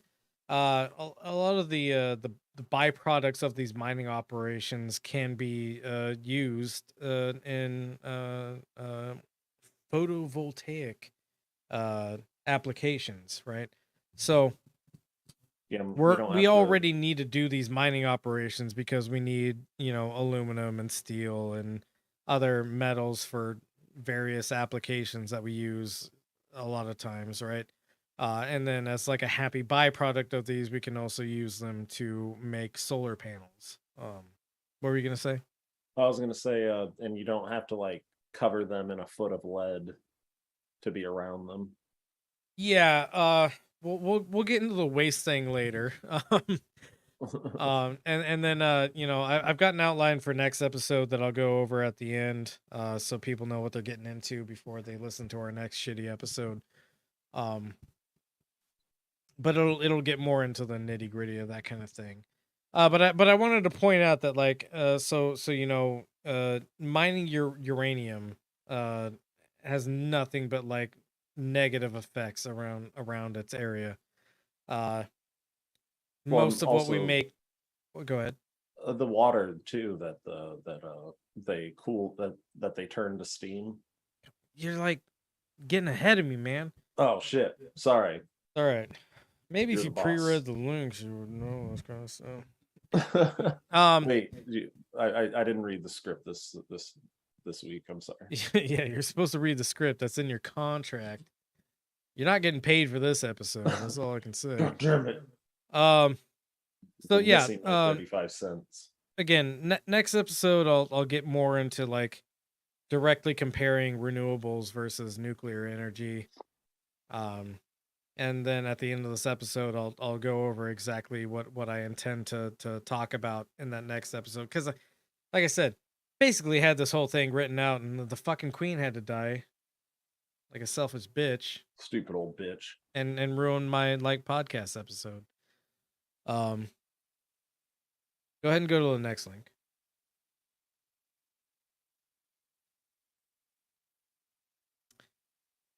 All right.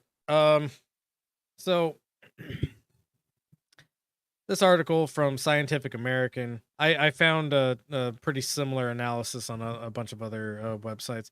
And one thing I will throw in here is researching nuclear energy fucking sucks. And it doesn't fucking suck because it's like too complex or anything like that.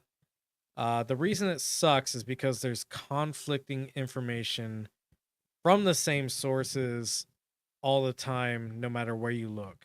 I don't know exactly why that is, except for maybe there's like, we'll get into the energy industry's like practices later on, next episode, I guess. This episode should just be like a referral to next episode, maybe. Not really. But finding information on this shit is difficult, and you have to like parse through a bunch of conflicting information from government agencies who you might think would be kind of like on the same page as far as nuclear energy is concerned, but they're not. They have conflicting reports all the time, where you have like the energy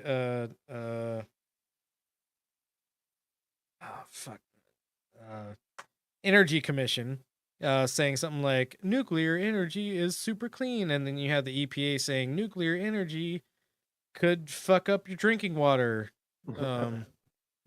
So it's pretty bizarre. But so when I was looking up things like, could we actually run all of our energy infrastructure off of something like nuclear energy? I got wildly differing reports on things. Some reports did this really disingenuous thing where they said, well, there's a little bit of uranium content in most things, right? So if you took all the uranium content that's in everything in the world, including like the core of the planet, right? If you took all of that, we would have enough uranium to power everything for 40 billion years. And it's like, well, yeah, that's great, but how do you extract all that uranium, right? Are we just gonna like piece by piece go through every atom in the planet and extract the uranium content atom by atom? That's not very realistic. It's not very doable. It would take more energy to extract all of that than it would actually produce. It's So like it's like the plastic plants that are like reclaiming carbon from the air and then like putting 3 times as much carbon into the air to do it and process it into right, plastic. yeah, like, oh, we found this neat trick to get rid of the carbon in the air, and it only costs 3 times as much carbon. Uh, but so I kind of found this middle ground article that more accurately portrays the available methods to extract uranium from things, which you need like certain concentrated deposits in order for it to be worth the effort to try to extract it. So we're not taking the fact that there's like 0.001% uranium in all earth matter, right? And so if we extracted, I think that's claimable. right, exactly. Yeah, because I'm pretty sure that we have like huge uranium deposits, but like going that deep into the earth like is currently impossible. And even if we did, like the amount of radiation fucking like I don't even know if like robots would work. Yeah. So we have to look at supplies of uranium that we can actually not put our hands on, but put our gloved hands on, right? Yeah. And so this article from Scientific American, how long will the world's uranium supplies last? Go ahead and scroll down a little bit. So most of the 2.8 trillion kilowatt hours of electricity generated worldwide from nuclear power every year is produced in light water reactors using low enriched uranium fuel. About 10 metric tons of natural uranium go into producing a metric ton of low enriched uranium fuel, which can then be used to generate about 400 million kilowatt hours of electricity. So present day reactors require about 70,000 metric tons of natural uranium in a year. According to the NEA, identified uranium resources total 5.5 million metric tons, and an additional 10.5 million metric tons remain undiscovered. So that's metric tons that we believe exist based off of like the probable math of things, I guess. And then also some like general surveys, geological surveys. A roughly 230-year supply at today's consumption rate in total. So really what we have is 230 years of both real and hypothetical uranium resources at today's consumption rate. And if you know anything about how energy works, you know that the consumption rate is increasing every year. And it's not quite increasing exponentially, of course, but it's increasing a significant amount every year.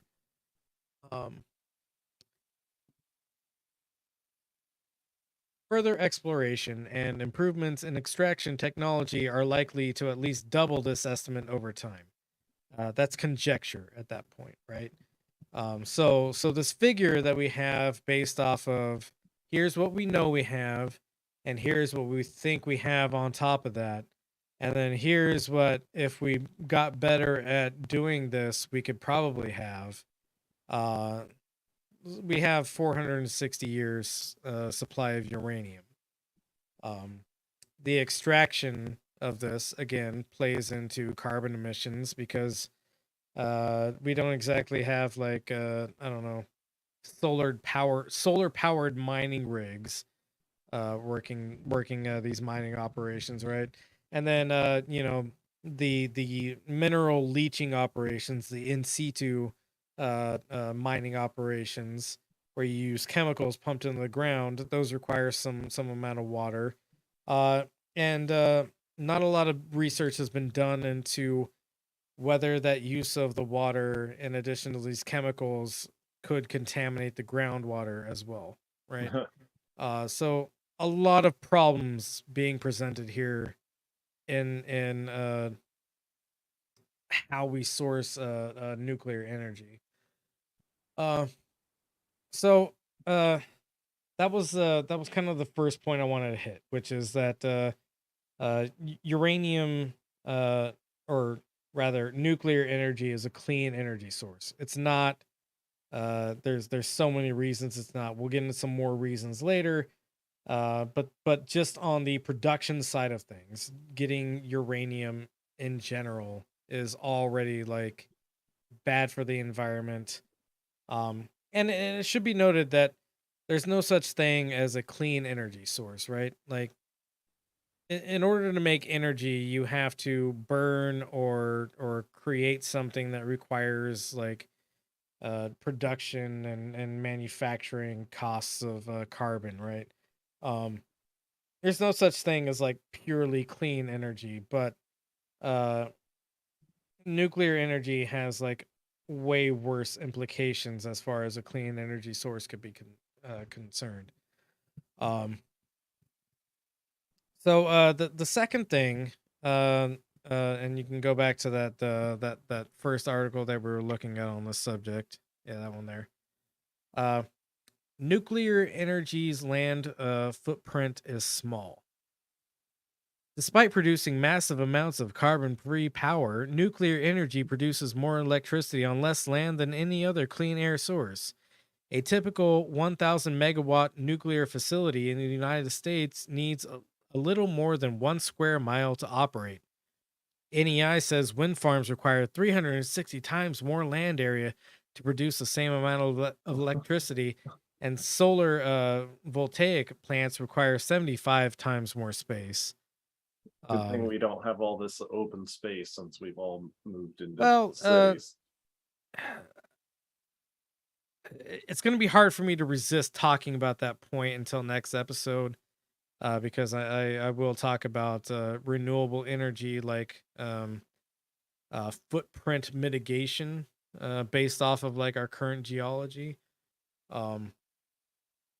But continuing on with the second point that they put here in this article, to put that in perspective, you would need more than 3 million solar panels to produce the same amount of power as a typical commercial reactor, or more than 430 wind turbines, capacity factor not included.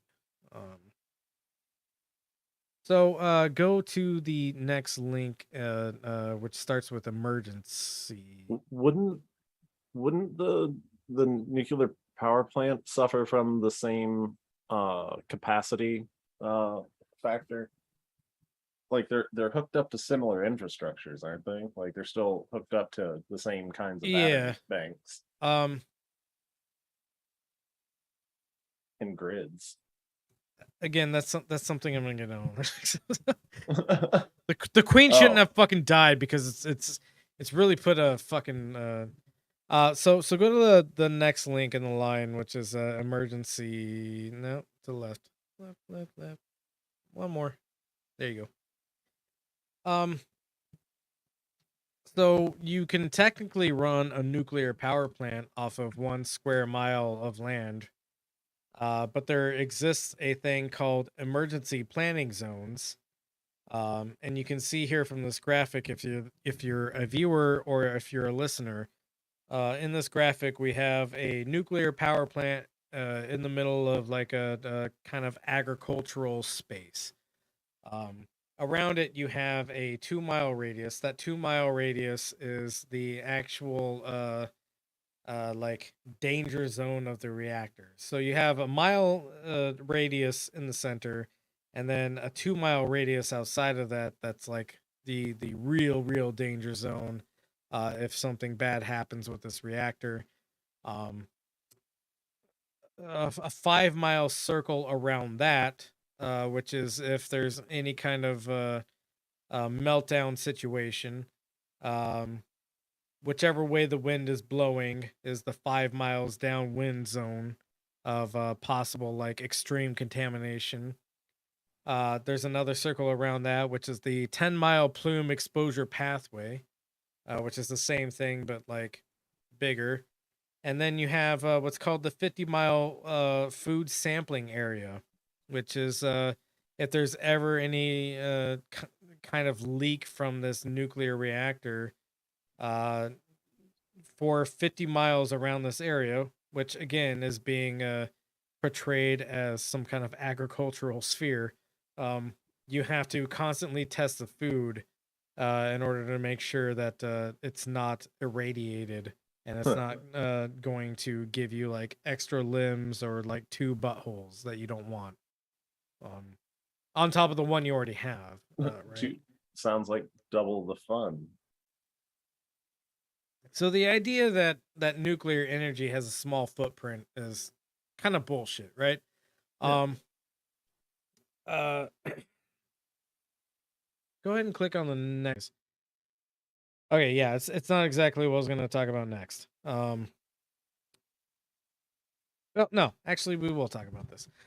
So this article, which is sourcing its information from the EPA. This article says nuclear power plants threaten drinking water for 49 million Americans. The drinking water for 49 million Americans could be at risk of radioactive contamination from a leak or accident at a local nuclear power plant, according to a new study released today by the Environmental America Research and Policy Center and the U.S. Public I guess it's not the EPA, but it's like a watchdog group for those agencies. And the U.S. Public Interest Research Group Education Fund. The danger of nuclear power is too close to home. The drinking water for 49 million Americans is too close to an active nuclear power plant. There is a massive water necessity for these power plants, right? Which is something that you were talking about earlier, is that in order to create the steam that a nuclear power plant runs off of, you have to have access to a body of water that's constantly feeding into this power plant.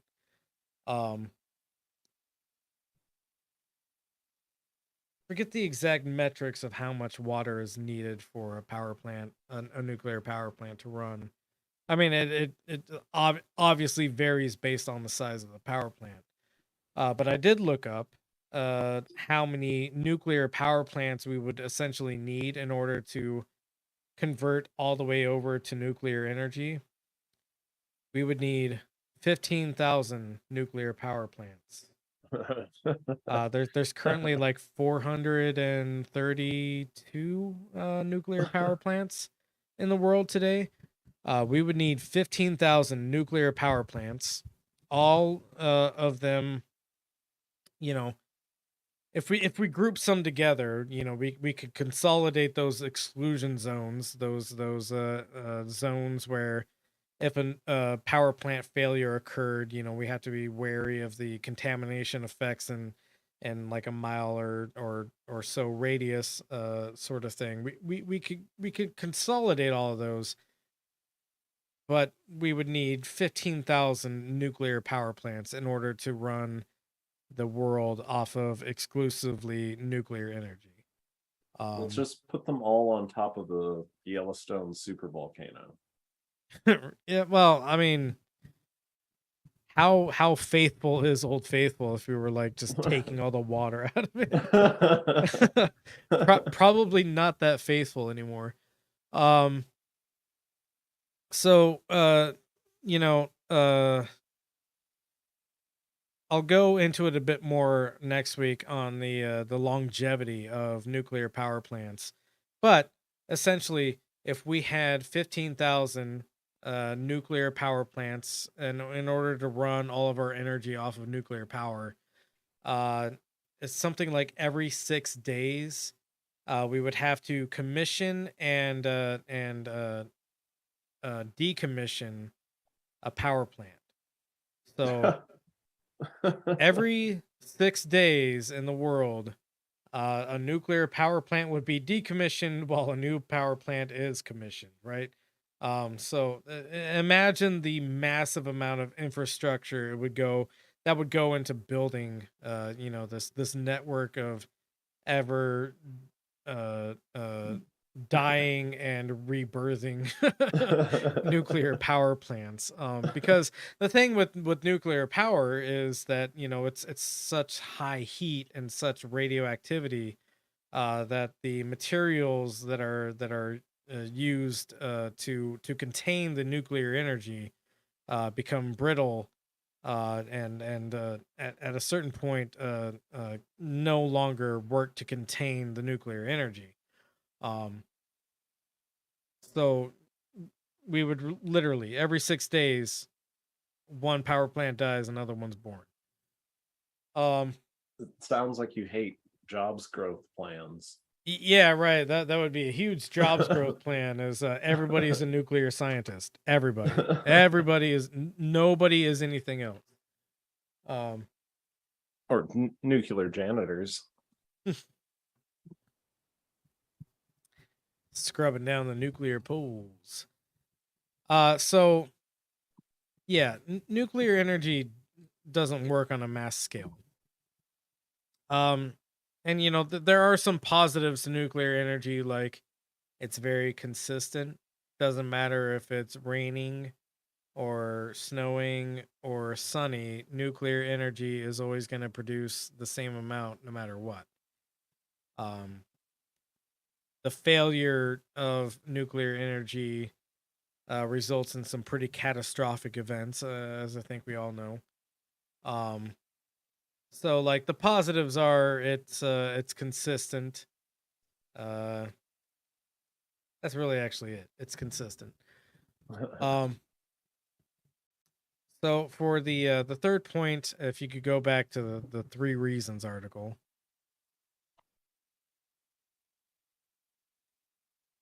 Nuclear energy produces minimal waste, which is true. As this little graphic on the right here shows,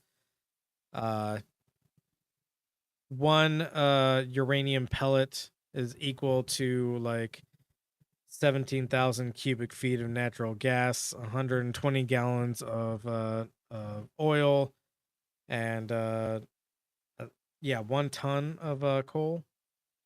So they do have a fair argument here in that the waste produced by nuclear fuel is pretty small comparatively for the energy it produces. It's interesting to note that in this graphic they don't include any renewable energy sources. They only include horrible fossil fuels that we know are like dog shit for producing energy. Right. So point number 3, nuclear energy produces minimal waste. Nuclear fuel is extremely dense. It's about 1 million times greater than that of other traditional energy sources. And because of this, the amount of used nuclear fuel is not as big as you might think. All of the nuclear fuel produced by the U.S. nuclear industry over the last 60 years could fit on a football field at a depth of less than 10 yards. That's not terrifying. Yeah. That waste can also be reprocessed and recycled. Reprocessed and recycled into what, you might ask yourself? Basically almost exclusively nuclear weapons, especially dirty bombs. Although the United States does not currently do this. However, some advanced reactors designs being developed could operate on used fuel. Could is a very operative word there. The NICE Future Initiative is a global effort under the Clean Energy Ministerial that makes sure nuclear will be considered in developing the advanced clean energy systems of the future. Go ahead and go to that one there. So this article is from Chemical and Engineering News. As nuclear waste piles up, scientists seek the best long-term storage solutions. Researchers study and model corrosion in the materials proposed for locking away the hazardous waste. So go ahead and scroll down a little bit. The current like best cleanest method we have is called vitrification, which is where we try to infuse glass into the nuclear waste. And by infusing it with glass, we keep it contained in like little tablets, essentially. But the quote at the beginning of this article is pretty good, I think. Regardless of whether you are for or against nuclear power, and no matter what you think of nuclear weapons, the radioactive waste is already here, and we have to deal with it. That's Gerald S. Frankel's matter-of-fact take on the thousands of metric tons used solid fuel from nuclear power plants worldwide, and the millions of liters of radioactive liquid waste from weapons production that sit in temporary storage containers in the U.S. Millions of liters.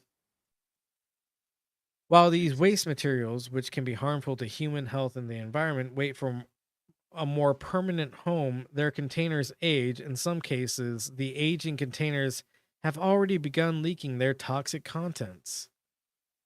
It's a societal problem that has been handed down to us from our parents' generation, says Frankel, who is a materials scientist at the Ohio State University. And we are, more or less, handing it to our children. Our parents gave it to us. We didn't do anything about it. Yeah. So go ahead and scroll down a little bit towards the bottom.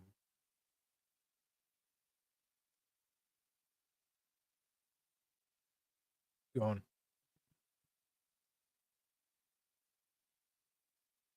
So this little segment of the article here, the wonders and worries of glass. One way that scientists have come up with to store liquid nuclear waste more permanently is to vitrify it. In this process, the hazardous material is converted into a more easily managed, immobile solid, glass. Not only does glass prevent toxic species from leaking into the environment, but it also provides some shielding against radioactive leakage and is highly durable. For years, India, France, the UK, and other countries have carried out vitrification of liquid waste from weapons production and fuel recycling, and still do. In the US, operators at Savannah River have been vitrifying weapons-related waste for about 20 years, and although the US does not currently recycle fuel, it did so in the 1960s and 70s near Buffalo, New York, in a program known as the West Valley Demonstration Project. The operation generated 275 canisters of glass from vitrifying high-level waste. The canisters are stored there and await permanent disposal in a repository. So basically they're saying, yeah, we vitrified it. We don't know what to do with it still. At Hanford, the site is gearing up to vitrify its waste. The work will be done on-site at the Hanford Tank Waste Treatment and Immobilization Plant, also known as the Hanford Vit Plant. The multi-billion-dollar Department of Energy facility has been under construction since 2002. This is a recent article, so still not finished. Some of the waste treatment operations are scheduled to begin by 2023, but the massive project has already seen several delays and may see more. Stabilizing nuclear waste via vitrification isn't a new idea. The process involves blending waste materials with glass precursors, heating the mixture to above 1000 degrees Celsius to melt the components, pouring the molten glass into a storage container, and letting it cool and solidify, locking the harmful constituents in the glass matrix. So they called it a pellet, right? Well, a pellet is what you run the factory off of, or okay. Yeah. And then I there's was gonna say, I bet this thing's a barrel. Like a barrel they filled with molten glass. It's all kind of being stored in barrels right now, and then the barrels are deteriorating as barrels do. And now we have no idea how to deal with this. So I guess in the interest of time, we'll just say vitrification sort of works. as a temporary solution. It makes the material much more manageable in the meantime, but is not a permanent solution. And the problem with radioactive material is that it is so dense and can be radioactive for so long that people may be familiar with the Onkalo nuclear storage or nuclear waste storage facility that Finland is making, which is our next link. I'd like to go to that. And we'll keep on this this plan for a moment. But the basic idea is that we need to have somewhere that we can store this for maybe 100,000 years. Any of our nuclear waste we have to store for like over 100,000 years or more. And you may be aware of the fact that like modern humans with history and like language and stuff like that, probably only about like 10 to 20,000 years that we've been around. And so there are concerns. Like with civilization, like with like written history and stuff like that. Right, yeah. That's what I mean. So there are concerns that, you know, we can't necessarily predict the future, and so we may be storing waste in this underground facility, and then, you know, there's like some kind of natural catastrophe or great upheaval that kind of sends us all back to the Stone Age. So one of the considerations that the scientists and researchers working on this program have had to like discuss with each other is, what if you don't have modern education and you need to be alerted that what you're stepping into is going to burn the bones out of your body, right? And so that's the span of time that we're considering for nuclear waste, right? A span of time so great that our civilization may have eroded away, and it might not even be humans anymore that are encountering this facility. It might be dolphins that grew legs. And how do we communicate to these dolphins that grew legs that what we've done here is going to melt their fucking faces off, right? A pictograph of like a glowing yellow skull that's screaming with a nuclear cloud fucking behind Yeah, it. but the dolphins might look at that and go, damn, that's sick as fuck. That could be on our next metal album, right? So how do we communicate to those dolphins that, no, this isn't a joke, you will die in here? It'll just be a cursed tomb. Yeah, no, and a real cursed tomb, essentially. But you know, that's kind of where I wanted to end this, you know, in light of the Queen dying and having to talk about that, and kind of cutting this segment across 2 episodes. But you know, the idea that, like, yeah, nuclear waste might not be that big in like metric tonnage, right? It's still pretty sizable in metric tonnage, regardless. But it doesn't have quite the same like metric tonnage waste that other energy, and we're talking about exclusively fossil fuel energy right here. Um, you know, you don't have quite as much like burnt coal on the backside of it or whatever. But the waste of it is obscene. I guess is the point I'm trying to reach here. So that's where we'll cut off the nuclear energy discussion.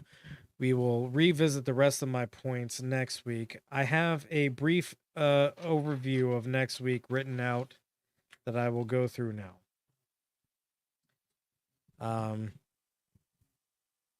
I literally wrote down Benzo Rehab Dungeon episode 109 pre-plan. Point number 1, lifetime of nuclear reactors versus renewable energy sources. Point number 2, catastrophic failure conditions of nuclear reactors versus renewable energy sources, catastrophic failures. Point number 3, cost per kilowatt hour versus, or cost per kilowatt hour of nuclear energy versus renewable energy sources. Point number 4 is ways to mitigate renewable energy footprint. Point number 5 is benefits of decentralized and localized energy production. And then the final point, point 6, is reduction of energy use in general. So that's what you all can look forward to on the next podcast episode, which will admittedly be more well put together than this one because, again, the Queen died and I had to like fucking talk about it. You could have ignored it. Nah, I couldn't ignore it, man. It's too funny. So with that being said, John, do you have anything you'd like to pitch? No, I'm good. Cool. Well, every weekend, Danko has the Truncata writing workshop. That's TRUNCATA. And you can go to patreon.com/Truncata to join up for that. We go over a bunch of theory, we go over a bunch of poetry, and some other literature. And then, so, you know, we do that for 2 hours. And then the third hour is critiquing writing submissions. Not critiquing and like taking a piss on it or whatever, but like giving genuine feedback about like things you could improve and work on in order to more properly realize your artistic expression in writing. So good thing. You know, I join every week. Danko is of course there every week because he runs it. Except for the weeks he's not there when Laura runs it, and Laura is also a very fun person to learn and explore text with. So yeah, that's a Truncata workshop pitch. On my end of things, the Benzo Rehab Dungeon is and always will be a free broadcast. And if you would like to donate to this, because maybe you enjoy this content, or maybe you think we're doing something neat here, you are more than welcome to go to patreon.com/Benzo Rehab Dungeon. You can give as much or as little as you like. It doesn't get you anything special, and I like to make that clear.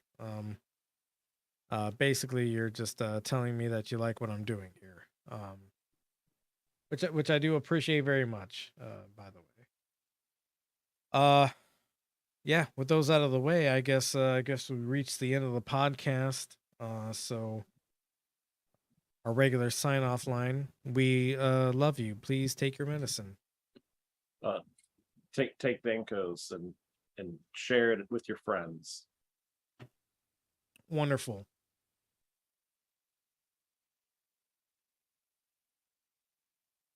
So when do you think